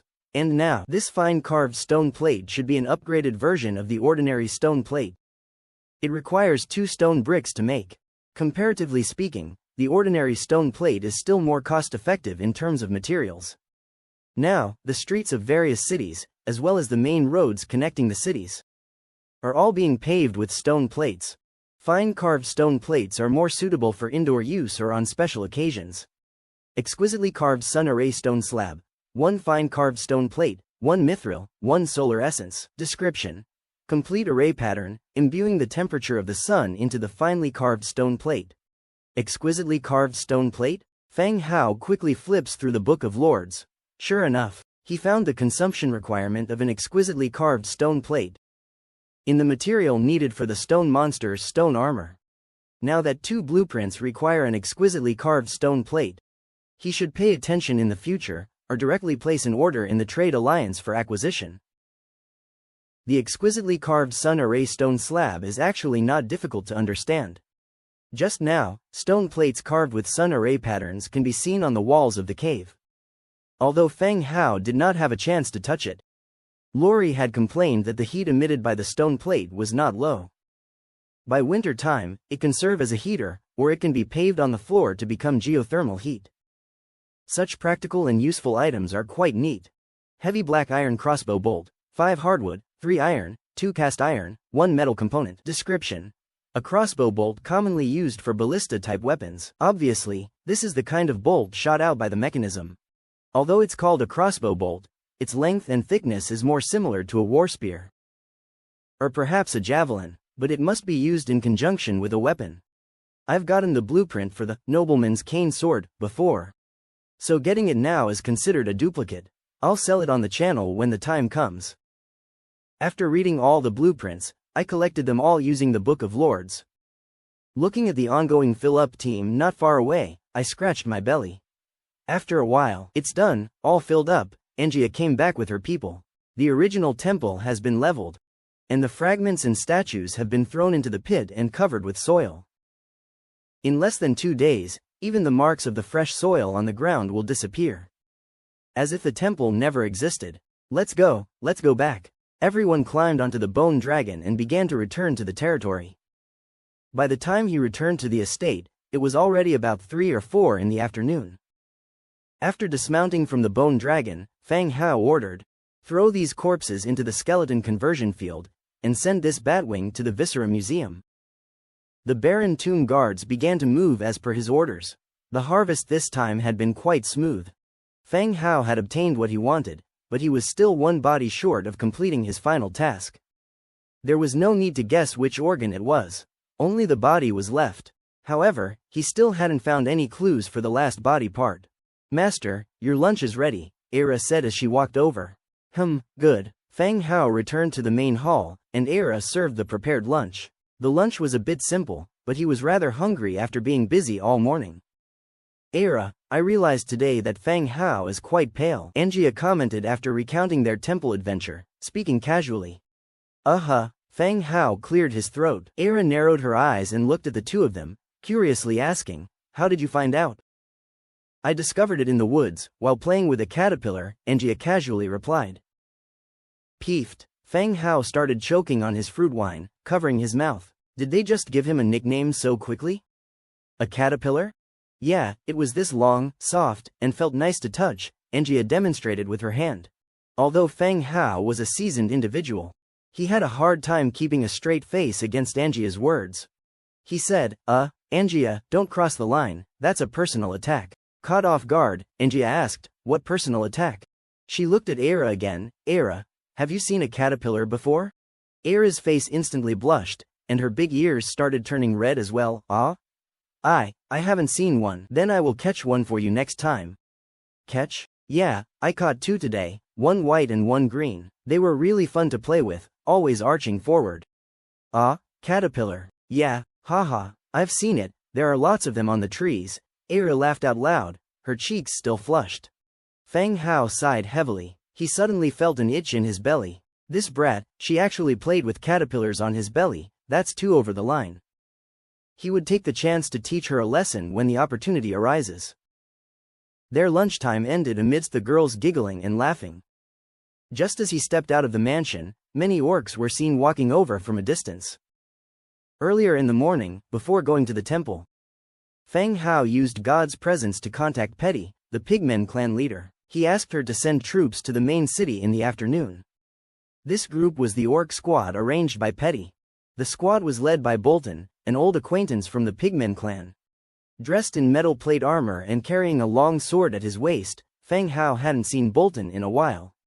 He looked much sturdier than before. Lord, Bolton quickly saluted. The orcs behind him also knelt to salute. These orcs were from various large and small orc villages in the north of the territory.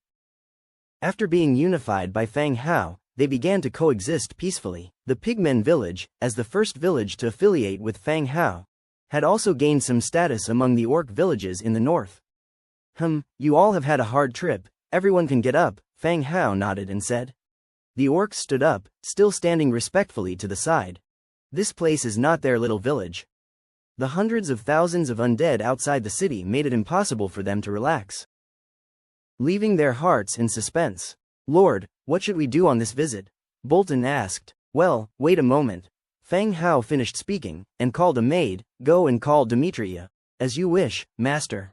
The maid ran towards Demetria's residence. After a while, Demetria came over wearing armor and holding a long sword. Only then did Fang Hao say to the orcs present, this is Demetria, a strong orange level 8 hero. This time you will follow his command and participate in a certain to win battle. After returning, I will reward you according to your performance. The orcs' mouths fell open when they heard that the lizard man before them was a level 8 orange hero. The highest level they had heard of was Skullcrusher from the Coldwind mountain range. But he was only a level 9 purple hero. He simply can't compare with the lizard man in front of them. Moreover, Fang Hao promised to reward them when they returned. Expressions of joy appeared on their faces. They were informed before they left that they would participate in battle. Now Fang Hao's promise is a pleasant surprise. And the reward promised by the Lord must be satisfactory. Even the most destitute Pigmen village became the best among all villages after Fang Hao's support. The living conditions here are much better than those of the large orc tribes. If they accomplish something and receive Fang Hao's support, their own villages could benefit and get even better. The orcs immediately changed their posture, respectfully saluting Demetria. We've met Sir Demetria, and we're willing to follow your orders.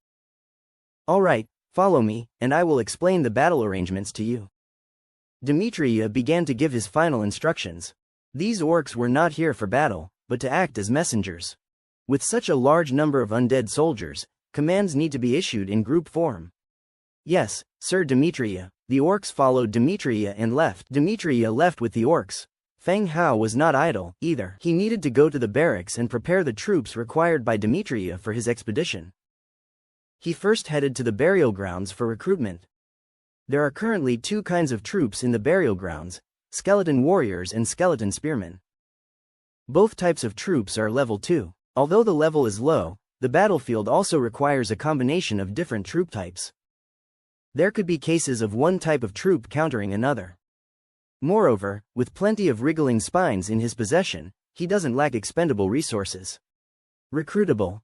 Skeleton warrior, cost, 2 wriggling spines, do you want to recruit? He set the recruitment number to 1,000. 100-fold amplification triggered, recruiting 101,000 skeleton warriors. A large variety of lights flashed, and 100,000 skeleton warriors filled up the open space in front, rooftops, and large areas within the territory.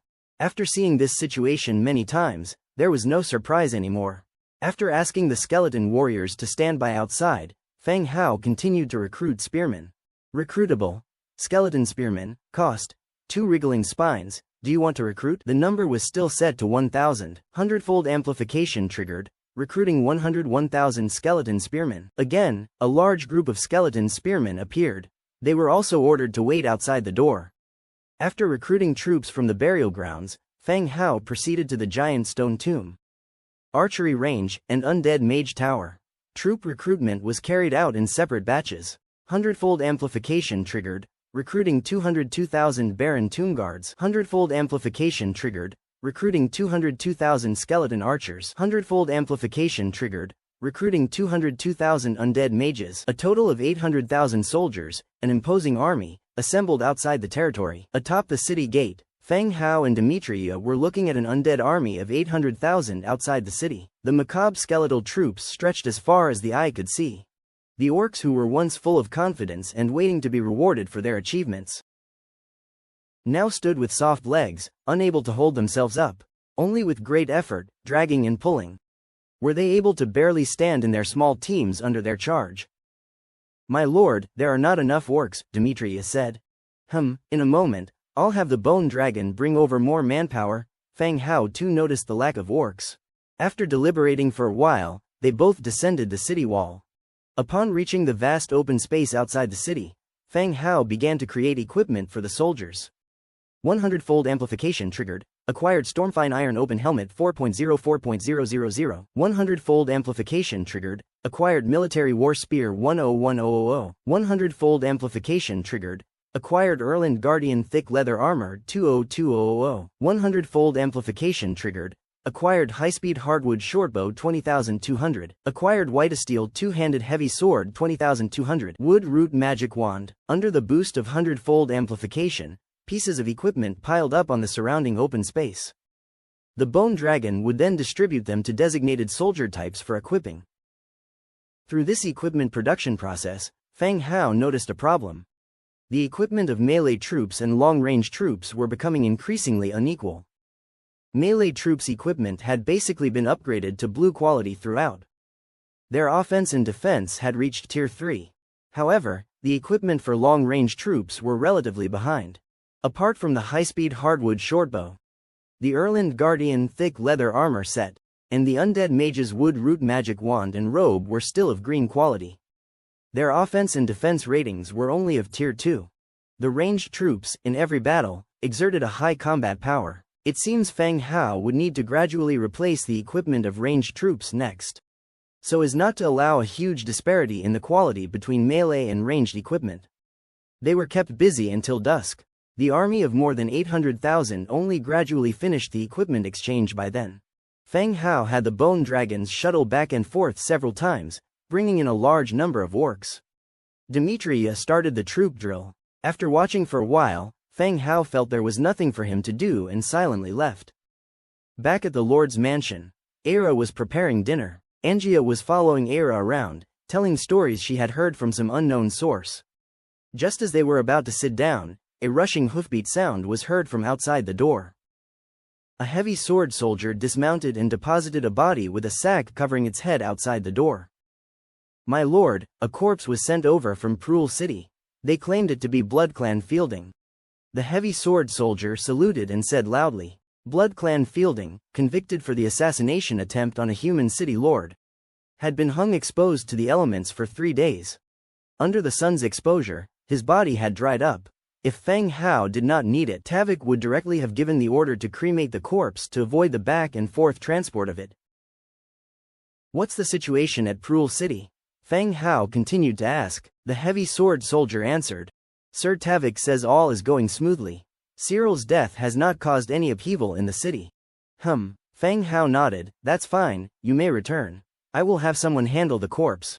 Yes, my lord. The heavy sword soldier mounted his horse once more and left the territory. The corpse of Fielding was still left outside the door. Passing maid servants carefully avoided it. Feng Hao was just about to order someone to throw the corpse into the conversion field, when he came up with a new plan.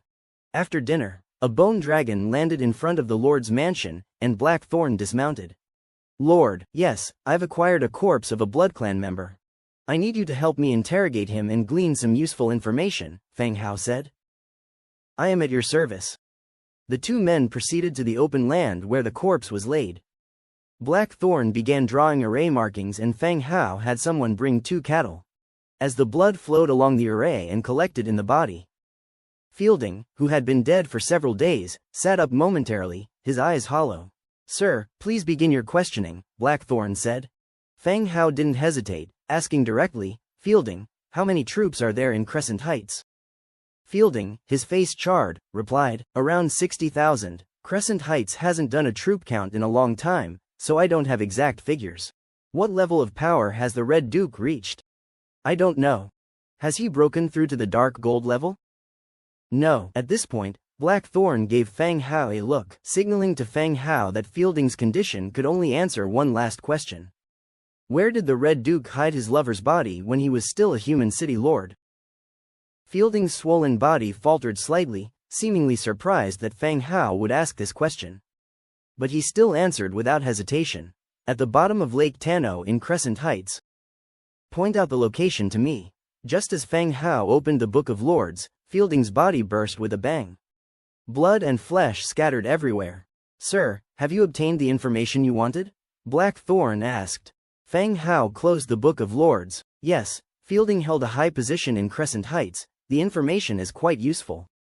This inquiry of the corpse made the previously uncertain information much more concrete. The cavalry force stands at around 60,000. No specific information had been obtained about the Red Duke's tier. But he was at tier 8 5 years ago, and he still hasn't reached the Dark Gold level now. So he's probably at tier 9 or 10.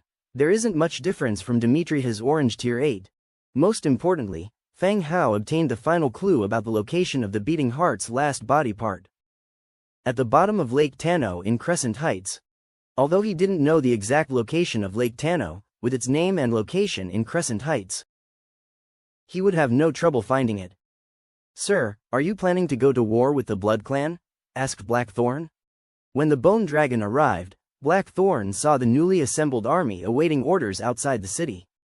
In conjunction with the recent interrogation of the Blood Clan, it could be inferred that a war was imminent with the Blood Clan. "Yes, this time we will take the initiative to attack Crescent Heights. We need to tighten our defense on the northern fortress, in order to prevent the trolls from taking advantage of the situation," said Feng Hao. Blackthorn was a skeleton hero created by him. With 100% loyalty, Feng Hao wasn't afraid of him leaking the next plan. On the contrary, Blackthorn brought up an important point which reminded Feng Hao of the troll fortress in the north. He must increase the defense to prevent any problems during this time. "Sir, rest assured, I'll arrange everything as soon as I return," said Blackthorn, nodding solemnly. "Good, thank you for your hard work, Blackthorn." "It's my duty, sir." Afterwards, Blackthorn had nothing else to do. After saluting, he mounted the Bone Dragon and flew back to his base at the Bloody Fortress. After dismissing Blackthorn, Feng Hao called for Dimitri and informed him of the information obtained from the interrogation. It would help him get prepared. After handling everything, it was already late at night. Feng Hao returned to his room and immediately fell asleep. Meanwhile, Crescent Heights, Blood Clan Castle. The Red Duke's face was full of rage, fuming with anger. "Where is he? Where is Fielding?" The Red Duke roared, like a bloodthirsty, mad beast. Traveling from Crescent Heights to Prule City on a known route takes 2 days. According to the plan, 3 days ago a group of residents from Prule City should have arrived in Crescent Heights to serve as blood slaves. But until now, not only the blood slaves had not arrived, but even Fielding had gone missing. Even though the Red Duke did not want to think about it, he knew that something must have gone wrong. Most likely, something bad had happened to Fielding. Upon the throne, veins protruded from the Red Duke's face, his features twisted grotesquely like a devil emerging from the abyss. "I asked you a question, why weren't the planned people delivered?" The Duke's voice echoed eerily, sending a chill running down one's spine. Under the Red Duke's rage, the remaining members of the Blood Clan trembled in fear and awe. Having gained power, the Red Duke had become increasingly ruthless. Throughout Crescent Heights, no one dared to stand against him. Your Grace, this matter has always been handled by Fielding. There may have been some mistakes. One of the vampires spoke. The plan to subvert Proul City had been exclusively handled by Fielding, as per Red Duke's strict orders against interference. Hence, they were not exactly clear on how the plan was progressing. Now that Fielding had messed up and the Red Duke was questioning them, they felt wronged and frustrated. Humph. With a cold humph, the Red Duke vanished from his spot and reappeared in front of the speaking vampire in the blink of an eye. He gripped the vampire by the throat, sank his sharp fangs into the neck, and greedily drank the blood. Terror danced in the vampire's eyes as he struggled to plead for mercy, but no sound came out of his mouth. His body quickly withered and he eventually went limp as if drained of all strength. His body was carelessly tossed aside. Thump, thump, thump. Emulating this painful scene, the remaining vampires fell to their knees, their faces pale and legs shaking. They realized the Duke's mood today was terribly unstable. He had killed one of their own just because of Fielding's failure. Even with the presumed death or disappearance of the young master, Giovanni, the Duke had never displayed such intense emotions. Maybe a full meal had eased the Red Duke's temper somewhat. I don't want to hear excuses, I want accurate information, the Red Duke said coldly. His gaze sweeping across everyone present. The hall fell into silence for a moment. Another vampire spoke up. Your Grace, my men found signs of a struggle on the way and a human corpse in a thicket of bushes. It seems that the blood servants we were escorting were robbed in transit. The Red Duke raised an eyebrow. They were robbed? Who would rob people on that road? Did you find any corpses of half-bloods? The Red Duke returned to his seat. No, the crime scene was spotlessly cleaned. Everything that could be taken was taken by the perpetrators. The human body found was presumably forgotten in the thicket or missed in the dark, the vampire replied. Good, you did well, the Red Duke offered some casual praise. Thank you, Your Grace. The Duke's gaze swept across the room again. Who has information about Fielding? He asked. Once again, silence filled the hall. Regarding Fielding, or rather, regarding Proul City, it was as if a dark hole had swallowed any possible information about the place. Despite their number, no one had any leads. The Duke's expression turned furious again as he let out an exasperated sigh. He turned to a nearby blood servant. Go check the Faceless's cottage. There should be a message by now. As you wish, Your Grace. The blood servant departed swiftly to check the news from the Faceless's quarters. Yesterday, the Duke sent a message from the Faceless's dwelling and by today, he was expecting new news.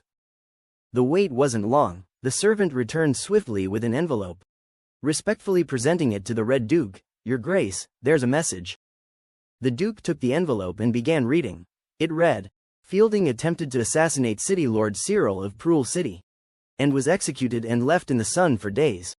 Bang! Upon seeing this message, the Red Duke slammed his fist onto his armrest. How could Fielding attempt to assassinate Cyril? But instantly another thought crossed his mind. Someone else must have discovered their plot, killed Cyril, and framed Fielding for it. This made things a lot simpler. Proul City would focus their attention on the Blood Clan, and wouldn't dig deeper into who was really behind it. Enough, everyone prepare for an attack on the Undead territories, commanded the Red Duke flatly. The Book of the Blood Clan had to be retrieved, since the route through Proul City was blocked. And he was losing his patience. He decided to wage a war and simply snatch back the Book of the Blood Clan. As for who was responsible for Fielding's death and disrupting their plan, all he had to do was to wait and see who ascended as the new City Lord of Proul City. And the truth would reveal itself. As you wish, Your Grace, all the vampires responded in unison, and little by little, started to leave the room. Quiet returned to the Blood Clan's hall. But the Red Duke, resting his chin in contemplation, seemed to have fallen into a deep sleep. The blood servant stood silently waiting at his side, not daring to make a sound. After a long while, the Red Duke reopened his eyes and commanded, Prepare the carriage, we are going to Tanhor Lake. As you command, Your Grace, the servant swiftly left to prepare the carriage. Once everyone was gone, silence again filled the hall. However, the Red Duke couldn't help but feel a sense of growing terror. He had had a nightmare during his daytime slumber. In his dream, the people he had killed were seeking revenge while he constantly begged for mercy. The woman who used to believe everything he said didn't trust him this time. The woman gouged out his heart. The black heart spilled a thick, black fluid and emanated a repulsive odor. The next second, she tightened her grip, crushing his heart. That was why he was inconsolably irritated today. Fielding's death was only a small part of it. More so, it was a persistent fear etched into his heart. He was scared that the woman might return and kill him outright. "Your Grace, the carriage is ready," the servant reported. The Duke abruptly stood up but just as quickly sighed and sat back down. "Never mind, I won't go. Double the number defenses at Tanhor Lake, not allowing anyone or anything to approach." "As you wish, Your Grace," said the servant. The next day, early in the morning, Fang Hao, awakened by the noise outside, stretched lazily. He rolled out of bed and after a quick wash, he immediately left the Lord's manor. Today, the entire fief was abuzz with activity. Food and weapons had been loaded onto the wagons and the orcs were doing a final check. "My lord," Demetria greeted Fang Hao upon seeing him approach. Today, according to plan, was the day Demetria set off for Crescent Heights. The journey, despite a well-defined route, would still take 2 to 3 days. "Demetria, this is the sound-transmitting shell which you can use to contact me from the fief. Be careful of the Red Duke, and if you encounter any danger, use the Bone Dragon to return immediately." Fang Hao handed over the shell, instructing him. The shell was borrowed from Fireblade last night, since Fireblade was guarding the Frostwind Fortress and currently faced no immediate threats. It was decided to give the shell to Demetria first. "Rest assured, my lord, we shall be victorious in this battle," Demetria confidently claimed. The contrast in forces was large, 800,000 against 60,000. Demetria was confident of his victory. "Good, I look forward to your victorious return." An overwhelming army of 800,000 undead left their territories in a grand display. They headed towards Crescent Heights. Fang Hao stood on the ramparts, watching the army gradually march away. For this war against Crescent Heights, he had handed over command to Demetria. As his territory grows stronger, there is less need for his constant involvement in battles. Furthermore, the heroes understood combat and leadership better than he did. He remembers the time he first arrived. He had to personally lead the troop to clear out the beast lair and drive off the wolfpack. Now, he just needs to issue the mission and the heroes will arrange the manpower to complete it. He just needs to rest easy as a lord. When he returned to the Lord's mansion, Era had prepared breakfast. As soon as he woke up, she hoped to prepare various tools that needed to be taken along. Having busied herself until now, hunger arose from her belly. Breakfast was served, and Era specially made a seafood platter and placed it in front of Fang Hao. Using chopsticks, she picked up a piece of food that looked like an oyster, dipped it in some sauce, and put it in front of Fang Hao. "Master, eat more, it's good for your body," Era whispered. With the existence of Fu Lei's fishery, the dining table often contains fresh seafood for everyone. And with the assistance of Fang Hao, the output of the fishery increased exponentially. New varieties of seafood were even added. Calling it seafood isn't accurate, it should be lacustrin products. Fang Hao took a bite and found the taste to be truly good. Era crammed the remaining pieces into Fang Hao's mouth. A satisfied smile appeared on her face. When Angia came down for breakfast and saw only the sauce remaining on the plate, she was indignant and questioned whether they had been secretly eating good food behind her back. Fang Hao and Era put on innocent faces, accusing her of overthinking. They sat down to eat. Ding! The Book of Lords transmitted the sound of a private message. He initially thought it was from a familiar person, but it turned out to be a stranger named Chu Ji Shang. Well, the name sounded quite impressive. "Mr. Fang Hao, I noticed you're buying tiles, right?" Upon reading the message, Fang Hao was slightly startled. These past few days, due to the issues with the Blood Clan, he almost forgot about the tiles. Although he hasn't announced his intent to purchase tiles in the regional channel, he has mentioned his priority to exchange tile-producing blueprints in various exchanges of information. If there were special needs, they could also exchange privately. "Yes, if you have tile production blueprints, you can let me know what you need. And if I have them, we can exchange," Fang Hao replied. After sending the message, his heart was filled with joy. Finally, there was a lead for obtaining tiles. a necessary material for upgrading a level 8 stone tower. Mr. Feng Hao, you misunderstood my words. I indeed have tile production blueprints, but I want to sell you completed tiles. Chu Ji-sheng said. Chu Ji-sheng was indeed rather fortunate. He had recently welcomed a group of displaced persons to his village. After accepting them, the displaced persons provided him with information about a pottery factory relic. Having obtained 2 tile kiln blueprints after clearing the relic, he decided to sell one after collecting the other. However, when he discovered the region's #1 player, Feng Hao, was purchasing tiles, he knew his opportunity to get rich had arrived. He didn't want to trade blueprints, but rather directly sell completed tiles. As a must-have material for main city upgrades, he knew they would sell. He plans to sell to Feng Hao first and then to other lords who reach the required level later. As the only one with a production line, Chu Ji-sheng will be able to earn a lot of resources and possibly become overnight rich. If utilized well, surpassing Feng Hao wouldn't be impossible. So how do you want to trade? Feng Hao continued to ask. Well, Mr. Feng Hao, 1 piece of white equipment for 1 tile and 5 tiles for 1 piece of green equipment, Chu Ji-sheng stated. Looking at the price quoted by the other party, Feng Hao was taken aback. He was unsure if the man knew that upgrading from the Lord's level 7 stone tower to level 8 required 1200 tiles. With his trading method, I would have to give him 1200 pieces of white equipment. Even if Feng Hao has a 100-fold amplification, by the time he upgrades to levels 9 and 10 or even higher, wouldn't that completely drain him? This is more than just having a big mouth. This is like swallowing the Milky Way. Mr. Chu, you're quite the joker. Tile isn't even worth much, certainly not this price, but that's not how it works in this world. The price of an item can only be defined by its scarcity, not its original value, Chu Ji-sheng continued. Feng Hao thought for a moment and continued. Exchanging a tile for a finished weapon wouldn't be sustainable business. Even if Feng Hao was willing to buy it, other people wouldn't be able to afford it. Hehe, Mr. Feng Hao, you sell tens of thousands of pieces of equipment every day. This wouldn't put you out of business, and to maintain the #1 spot in your region, you naturally have to spend a little more. He was explicitly trying to rob Feng Hao because he knew he was rich. Can I confirm the information on your blueprint? Of course, clay oven blueprint. After Chu Ji-sheng sent this, a triumphant smirk crossed his lips. The look on the other person's face indicated that he was planning a large expenditure, placing a significant order. However, when Feng Hao's message came through, it left him taken aback. Mr. Chu, I need to think about it. Huh? What's there to think about?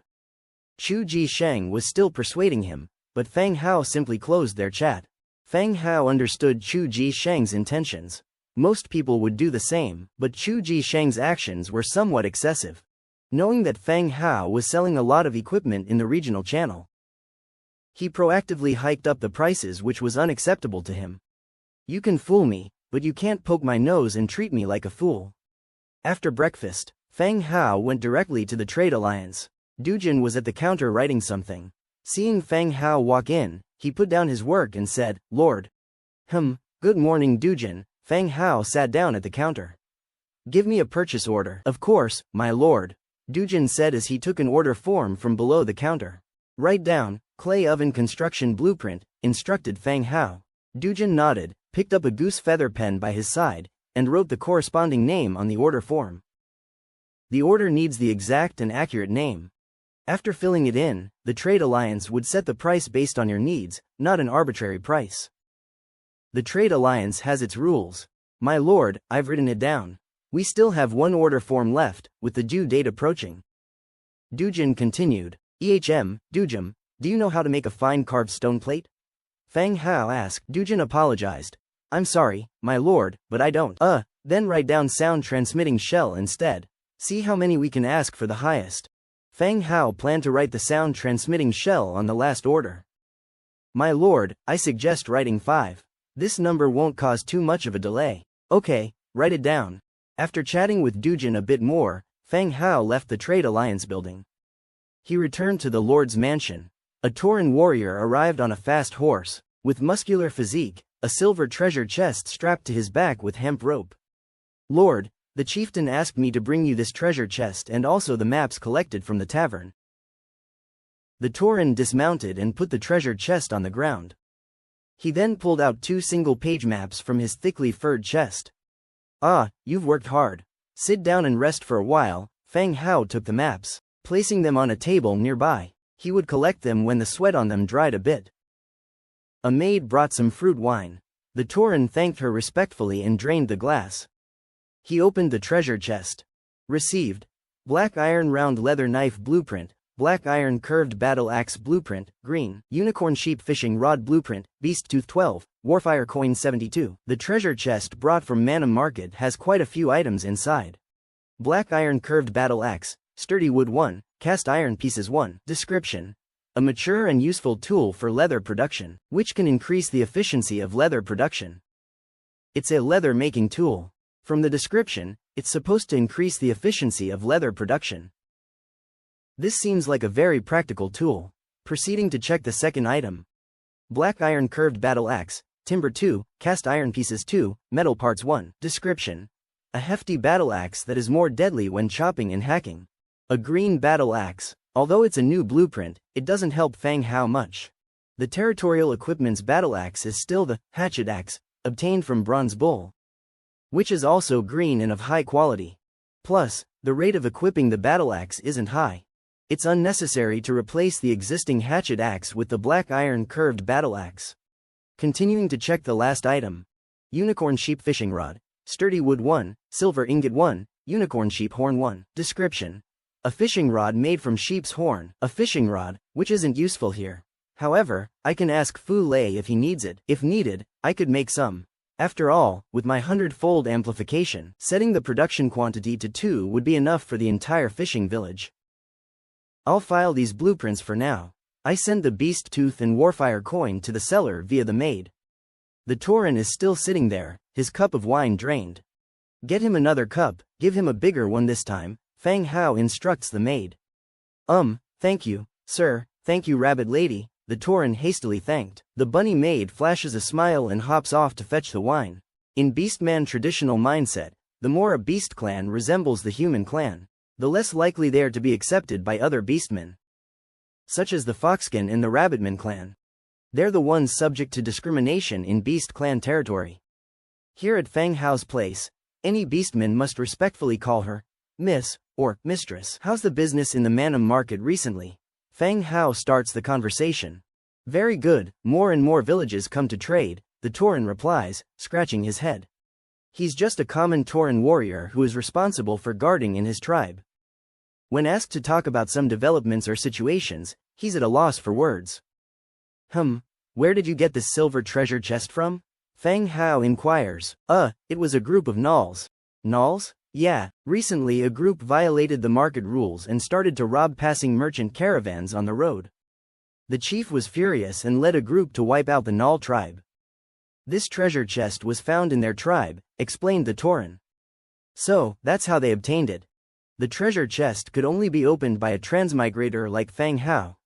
Even if Bronze Bull obtained a treasure chest, it couldn't be opened. This was verified multiple times with Angia. When she went to play, the treasure chests she found were taken back, but only Fang Hao could open them. That's good, Fang Hao comments with a nod, expressing his agreement with Bronze Bull's method. The bunny maid appears then with a larger cup full of fruit wine. The Tauren accepts it with a laugh and takes down 2 big gulps. Fang Hao continues chatting with the Tauren. Out of the corner of his eye, he sees Lori poking her little head out from behind the door. Hiss hiss. Lori shoots a signal in Angia's direction. Angia looks back upon hearing it and raises her eyebrows curiously. Lori motions with a flick of her head, as if to say, let's go play. Angia glances at Fang Hao and shakes her head slightly. The two engage in a rapid exchange with their facial expressions. Fang Hao, eyeing the talkative Tauren beside him, speaks. Angia, don't go too far. We have a trip outside in half an hour. Oh, okay. Joy quickly covered Angia's face as she briskly walked out of the manor. After exchanging a few words with Lori, the two quickly depart. No more than 5 minutes later, the Tauren excuses himself with a bow. Fang Hao starts examining the 2 blueprints that were sent to him. Map. Undead Cave. Type. Single-page map. Description. A map drawn by traveling merchants, marking the route and geography of unknown ruins. There is actually a map of the undead, Doesn't this feel like a family not recognizing its own kind? The Book of Lords is used to record the map, allowing the map's location to be viewed. The Undead Cave is located on the east side of Manham Market. There is some distance from here, but it's not too far.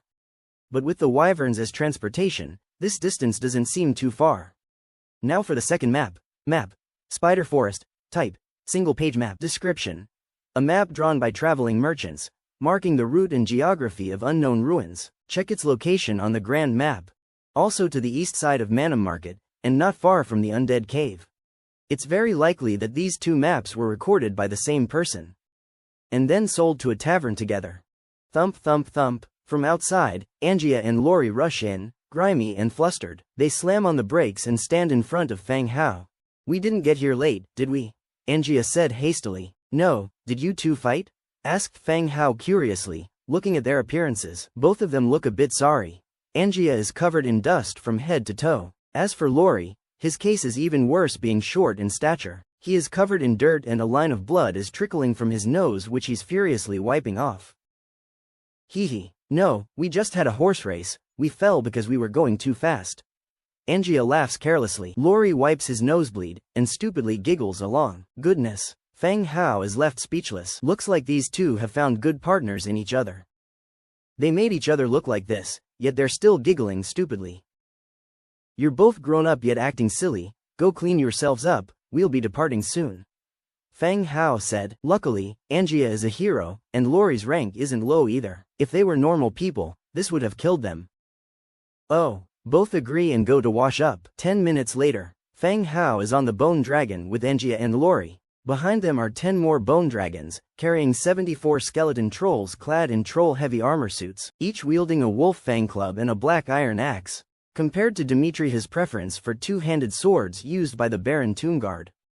Feng Hao feels that the skeleton trolls are a bit more convenient. They are taller and appear more intimidating. During the last battle at the Bloody Mountain Range, they managed to convert a large number of skeleton trolls. There are plenty of 6th and 7th ranked trolls. It isn't necessary for Feng Hao to recruit any, this should be enough. Depart. At Feng Hao's command, the bone dragons soar into the sky, flying toward the direction of the Undead Cave. The wind whistles past their ears. After about 40 or 50 minutes of flight, they cross over Manham Market and have almost reached their destination. Below lies a ruined city. Vines and plants have overtaken it, but one can still make out the collapsed city walls and damaged buildings amongst the ruins. Flying over the ruins, the bone dragons descend in front of a cliff. The bone dragon landed, scattering a pair of grazing deer. Several people jumped off from bone dragon's back. Feng Hao quickly scanned the mountain wall. It should be nearby, look for a cave or something. This was the location indicated on the map. However, no caves were seen. The two women nodded, spread out to the left and right, and began to search along the mountain wall. Soon, from tens of meters away, came Angia's shout, "Feng Hao, see if this is it." Hearing the shout, Feng Hao and Lori walked over. Below the cliff in front of Angia, there was a pitch-black mountain cave sloping downwards. The entrance of the cave was large, about 5 meters in height, and the width was also 3 or 4 meters. The entrance was covered by climbing vines. If not intentionally searched, passing by, it would be difficult to find this cave. This should be it. Feng Hao looked inward along the vines. Inside it was pitch black, the visible range was very limited. Clear the vines. Feng Hao stepped back a few steps, the giant skeleton behind him stepped forward. Several axes swung down, the entangling vines at the entrance were cut off and scattered on the ground. The position of the cave entrance was completely exposed. "I'll use the gray sparrow to check inside first." Feng Hao took a skeleton sparrow from his backpack and jumped back onto the bone dragon's back. Before using God's presence, he couldn't help but warned. "You two don't be mischievous, especially you, Angia." "Got it." Angia pouted her lips, showing her dissatisfaction with Feng Hao's remark about her. Feng Hao leaned back on the dragon's seat and immediately used God's presence. The soul fire glowed ghostly blue in the skeleton sparrow's eyes. It flapped its wings and flew into the cave. As the sparrow moved deeper, the cave grew darker. The supporting beam skeletons within the cave had rotten and broken. Old mining tools had been left behind, the wooden handles had disappeared, leaving only the severely corroded metal parts. It continued to move deeper in. After advancing about 10 meters or so, dry bones began to be scattered on the ground, and when the sparrow got close, clatter clatter, the dry bones stood up, transforming into a skeleton warrior. The gray sparrow evaded the skeleton warrior's attack, and continued to fly deeper into the cave. As it moved further in, there were more and more skeleton warriors. The cave was filled with them in front. Feng Hao had no choice but to control the gray sparrow to turn back and fly out of the cave. Discharged God's presence, Angia asked, "How did it go?" "Prepare for battle. A large group of skeletons are about to come out." Feng Hao stood up and hurriedly stated. As soon as his words fell, from within the cave, the dense sound of footsteps and the sound of metal hitting the cave walls echoed. Prepare for dragon breath. Feng Hao jumped down from the dragon's back. But he felt no urgency in his heart. He was too familiar with skeletons. He had seen everything, even on a larger scale. So he did not feel any fear facing these wild little skeletons. The bone dragon lay on its belly, pointing its head at the dark cave. The footsteps grew closer, and then they saw a large number of undead dragging their feet, holding corroded weapons, and stepping towards them. Dragon breath. Feng Hao lightly slapped the huge body of the bone dragon. Roar! The bone dragon's abdomen rose high, and the next second, a black beam sprayed from its mouth into the cave. The vast energy filled the cave. Under the black light, the bodies of the skeletons shattered like sand and scattered all over the ground. Not the slightest resistance. This was the first time Feng Hao had seen the bone dragon use death breath against the undead. When used against living creatures, it would peel off the flesh and turn them into a pile of bones. It seemed now, when used against the skeletons, it was equally effective. No bone residue was left behind. After the breath, the inside of the cave resumed tranquility instantly. After waiting for 2 or 3 breaths, scattered footsteps could be faintly heard from within the cave. There must be a few that managed to escape.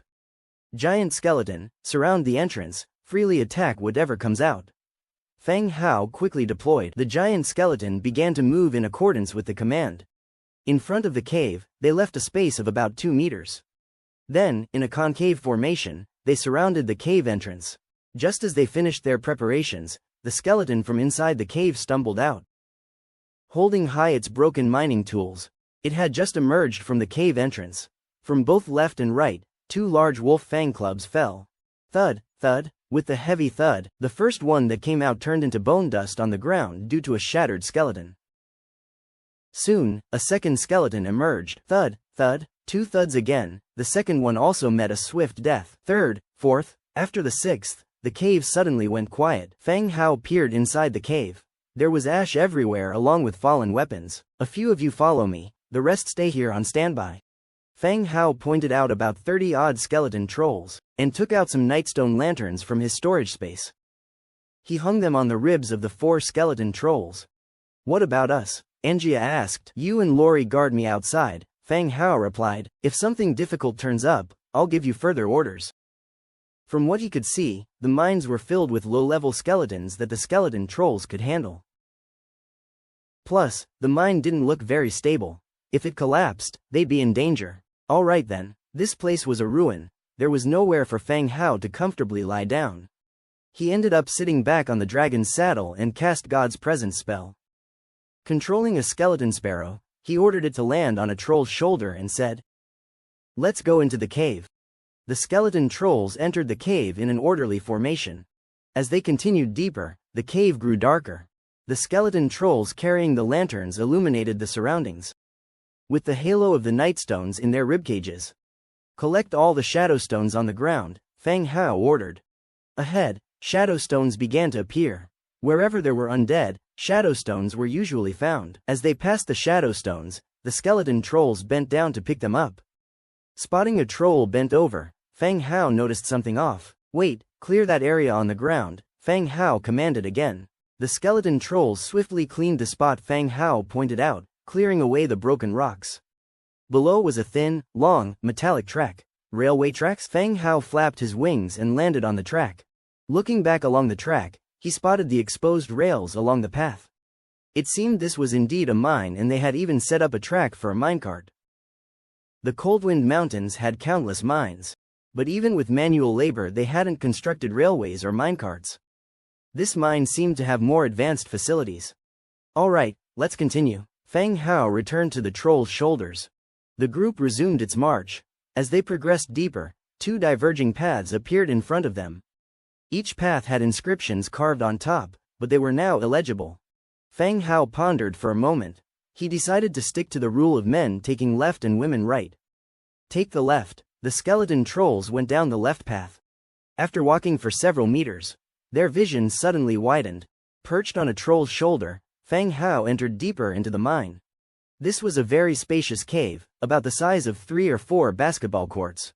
The railroad tracks on the ground were exposed. He saw severely damaged mine carts filled with ores. Whoosh! Just as Fang Hao was about to order his men to collect the ores, they heard a strange noise from the front. Countless skeleton warriors stood up, holding rusty iron swords with tattered armor. Their gear was far superior compared to the skeletons they had defeated at the cave entrance. One by one, the skeletons began to awaken from their slumber. They picked up their once abandoned weapons, and with their stiff bodies, they slowly stood up. Upon spotting the sudden intruders, they paused for 2 or 3 seconds, picked up the weapons next to them, and started to advance towards their enemies step by step. From their appearance, it was clear. The skeleton warriors here were better equipped than those exterminated at the entrance of the mine. However, even the most exquisite weapons, buried for so long, had already decayed unrecognizably. Fang Hao glanced back. They had ventured deep into the mine, even branching off to a different path. They could no longer see the entrance of the mine.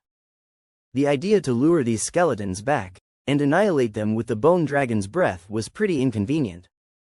He wasn't sure if the mine could withstand another dragon breath. Roughly estimating, there were about 60 to 70 skeletons. Dealing with them should be no problem for the skeleton trolls. After thinking it over, Fang Hao gave a direct order: prepare for battle, eliminate all the enemies. Having said that, he flapped his wings and flew off the shoulder of the skeleton troll. Upon receiving the command, the skeleton troll held its weapon aloft, heading towards the direction of the enemies too. As the two sides approached, the skeleton trolls began to run. 10 trolls running with great strides caused the mine to tremble slightly. Boom, boom, boom. The skeleton trolls, like crazed bulls, directly rushed into the camp of the enemy skeletons. Their wolf fang clubs were raised high, swinging with full force. In the face of enormous power, skeletons were continuously being sent flying, slid down after hitting the walls, and ended up as piles of white bones. The enemy skeletons were not without combat power, either. Their longswords slashed onto the armor of the skeleton trolls from all directions, causing a ringing sound. Fang Hao watched from afar. In his gray sparrow form, his consciousness compatibility was high, but he didn't possess much attack power. He couldn't contribute much on the battlefield. Thankfully, the trolls were indeed brave, taking down a large number of enemy skeletons. When the last skeleton was broken into bone powder with a mighty swing, the mine suddenly fell silent. Clean up the battlefield, see if there are any treasure chests, and ship all the ores out. Fang Hao said aloud. With no rest after the big fight, the skeleton trolls continued to follow Fang Hao's orders and started to collect the spoils of war. An old mining cart was pushed over. The mining cart, left with only one wheel, was pushed with brute force by the troll, producing a harsh noise as it rubbed against the rail. Stop, this is torturing. Fang Hao landed on the mining cart, speaking to the troll. Meanwhile, upon landing on the mining cart, Fang Hao received information from the ores. Stone 45, iron 12, copper 6, mithril 4. Mithril? A spark ignited in Fang Hao's heart instantly. Whether it was the Pigman mine or the Frostwind mountain range mine, ore extraction was taking place. But neither of these places had produced any mithril. Could it be that this mine could extract mithril? Mithril is a scarce material widely used in magic artifacts. It was needed in the creation of Wugan magic wands and alchemist embroidered robes. Indeed, for Fang Hao to progress his development of magic, or for the large-scale equipment of the Mage Corps, he had to have a sustained way of acquiring mithril ores, and this mine in front of him gave him hope. Stop pushing the cart, just carry the ore out, Fang Hao said. The skeleton troll in front of him, leaving behind the mining cart with just one wheel remaining, carried the ore towards the direction of the exit. Fang Hao continued to fly towards another mining cart. Stone 55, iron 18, mithril 8, stone 42, iron 9, copper 5, mithril 1. Stone 57, Iron 36. Feng Hao continued to receive information from several more places, whether from the mining carts or the ore piles scattered about. Mithril can basically be found everywhere. Feng Hao felt his heart pounding violently. He could confirm that this was indeed a mine where mithril could be excavated. Move the ores out, and do it quickly. Feng Hao urged them on. He wished he could immediately clear out the mine and organize manpower to mine mithril. The skeleton troll hastened its pace, moving all the collected loot outside the cave. As the loot was cleared away, however, no treasure chest had been moved. Unbelieving, Feng Hao circled the entire space himself, yet saw no trace of the coveted treasure chest. There must be a chest. If not here, then it should be on the other forked path. Outside the cave, ores and the loot from the skeletons were piled up in categories. Feng Hao flew out to increase his forces back to 30. Then, he entered the mine again. This time, at the fork, Feng Hao and the skeleton troll went directly to the right. The narrow corridor was smooth and regularly hewn. Traces of burnt torches could be seen on the wall every few meters. They moved forward for more than 10 meters.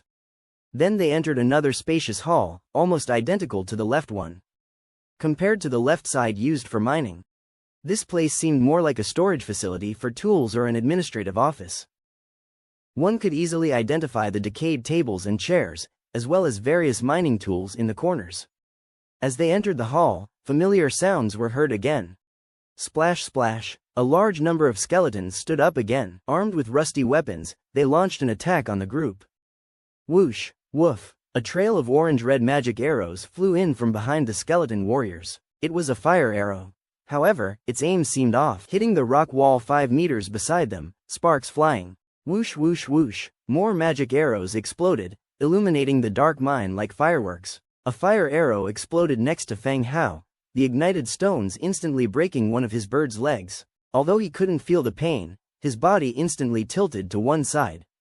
Feng Hao flapped his wings, steadying himself while taking this opportunity to get a clear view of the enemies in the distance.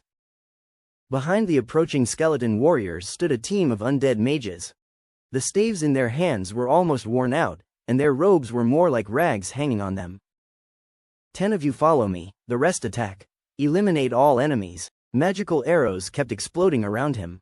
Feng Hao loudly gave orders. 20 skeleton trolls launched an attack on the skeleton warriors, while Feng Hao, flapping his wings, led a 10-man squad around to outflank the undead mages in the rear.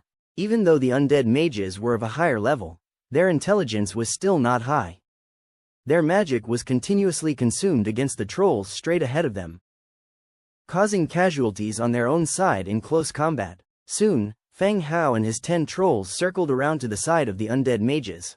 Attack, kill those mages, Feng Hao shouted. The skeleton trolls charged, plunged headfirst in, swinging their wolf fang clubs and axes, killing the undead mages. The two sides engaged in a fierce battle. Half an hour later, the battle ended. Clean the battlefield, find the treasure chest, Feng Hao ordered while standing on one leg. The skull trolls began to gather various spoils of war after the battle. Weapons, equipment and various ores were collected and transported outside. Feng Hao patiently waited on the side. Soon, among the spoils being transported out, he saw a golden treasure chest carried by a troll. This brought him a sigh of relief. He was worried that he would end up empty-handed, not even securing a treasure chest. God's presence status was cancelled. Angia and Lori woke up from the dragon's back, hadn't gone off to play, but sat chatting nearby. Seeing Feng Hao awake, they directly asked, "How did it go?" "Not bad, there's quite a substantial gain," Feng Hao answered. He was quite satisfied with this battle. Besides acquiring a golden treasure chest, the most important thing was this mine. A mine from which mithril could be extracted was not something one would easily come upon. Now that the enemies in the mine are eliminated, he could arrange for people to mine the mithril, preparing in advance for the development of his magic legion. Oh, Angia gave a simple reply. During their chat, the skull trolls from the mine brought out the spoils one after another. The troll holding the treasure chest came directly in front of Feng Hao, threw the chest onto the ground, and left. Feng Hao descended from the bone dragon and promptly opened the chest. You've obtained blueprint for the creation of Death Whisper Wand, blueprint for white steel ore, blueprint for mine tracks, blueprint for mine cart, 32 Shadowstone, 202 Warfire coins. Seeing the items inside the chest, a smile emerged on Fang Hao's face. Not only did a mage's wand appear, but the remaining were all blueprints for mining equipment. All these were useful blueprints for him. Death Whisper Wand. Requires Hardwood 3, Fine Iron 1, Essence of Magic 3, Mithril 5, Death Trace 1. Description. The whispers of the deceased fill the ears of the spellcaster. Speaking of death and cold, awaiting your arrival. Wow, this wand seems rather ominous. Luckily, the Mage Legion in the territory are all undead. Whether you whisper or not, it won't affect undead spellcasters.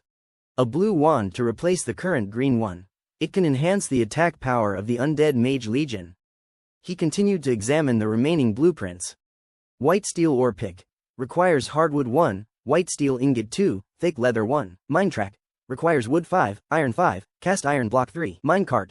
Requires Wood 12, Iron 15, Cast Iron Block 8. These 3 blueprints are easy to understand, although they are not equipment blueprints. They are necessary for mining, especially the mine track and mine cart. Adapting them to the mine can significantly improve mining efficiency, easing the workload of the miners. Their value is not any lesser than a blue equipment blueprint. Mine tracks are calculated by the meter. Having a 100-fold amplification, Fang Hao is not worried about material consumption. When he gets back, he will produce these and distribute them to all the mines. All blueprints were thoroughly checked. Using the Book of Lords, all were collected. From the 2 piles of spoils of war, everything except for the rocks was stored in his storage space. Alright, use these rocks and block the entrance. Fang Hao pointed to the entrance of the cave. The skull trolls resumed work and sealed off the cave entrance entirely. This mine will definitely be arranged for mining, but not right now. It is quite a distance from here to Manum Market. It's a wild idea to consider mining from such a vast distance. The best approach is to set up an affiliated village near the mine. Similar to the Pigmen village, or have people establish a village, then start mining the cave. It didn't take long for the entrance to the mine to be completely sealed. Fang Hao continued to open the map and looked for the location of the next spider forest. Where are we going next? Angia asked curiously, her arm draped on Fang Hao's shoulder. Her soft touch was apparent on his arm. We still have some time, we can make another trip to the spider forest, Fang Hao said casually. Great, let's hurry up and start then. It would be nice to finish early and eat dinner. Aren't I finding the location right now? Fang Hao replied a bit grumpily.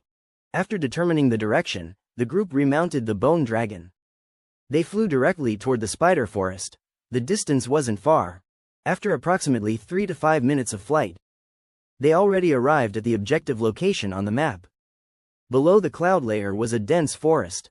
On the dense tree canopy were numerous white spider webs, like a huge white gauze, covering the entire forest. If they flew at a slightly lower altitude, they could even see little green spiders with white spots on the webs, weaving and crawling.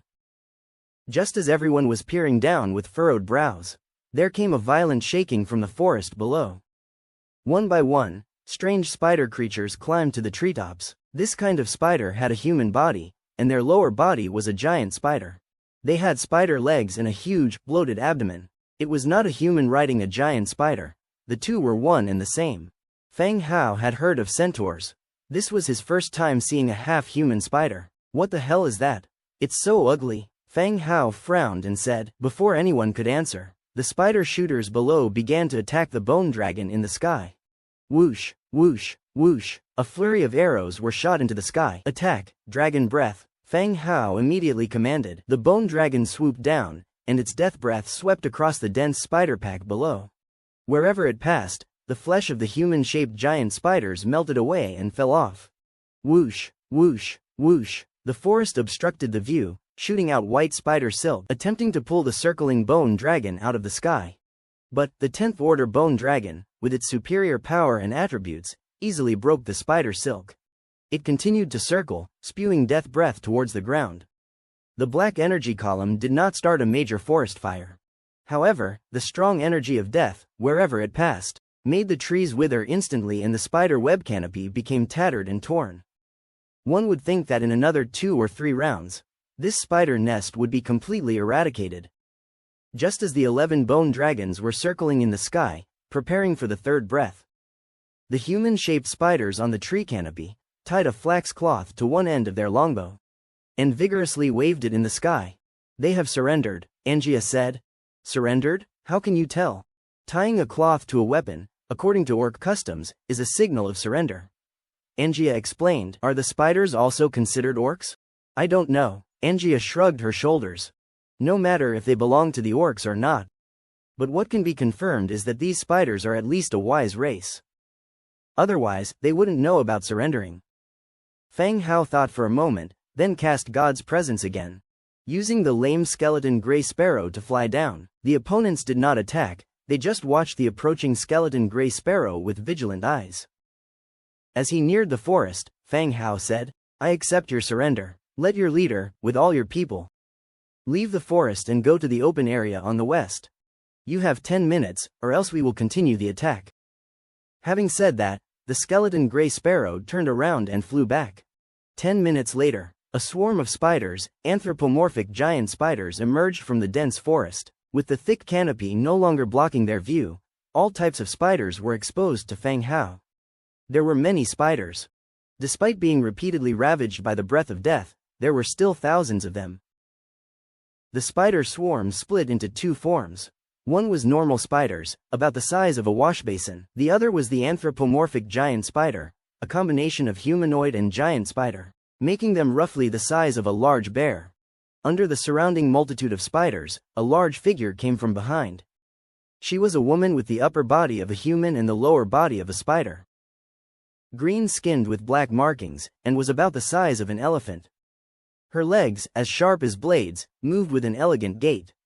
The woman moved between the two armies. Looking at the white-haired beast-eared girl already waiting ahead, she spoke softly, My lord, you.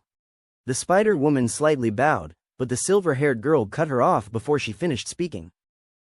The silver-haired girl pointed at her own shoulder. On it, a lame, skeletal, ash-colored sparrow was perched. It's your leader? The spider woman widened her eyes in disbelief. Angia nodded. Fang Hao was also sizing up the spider woman in front of him. Spider Fateweaver, rank 10. Truth be told, Fang Hao didn't like spiders, especially their many legs and large abdomens, although the woman in front of him had a pleasing appearance. The body of a spider still made him uncomfortable.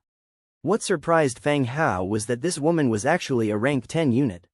If she participated in the hero trials, she could advance to a hero position. Noticing that Angia didn't seem to be messing with her, the spider Fateweaver turned her attention to the lame skeletal sparrow on Angia's shoulder.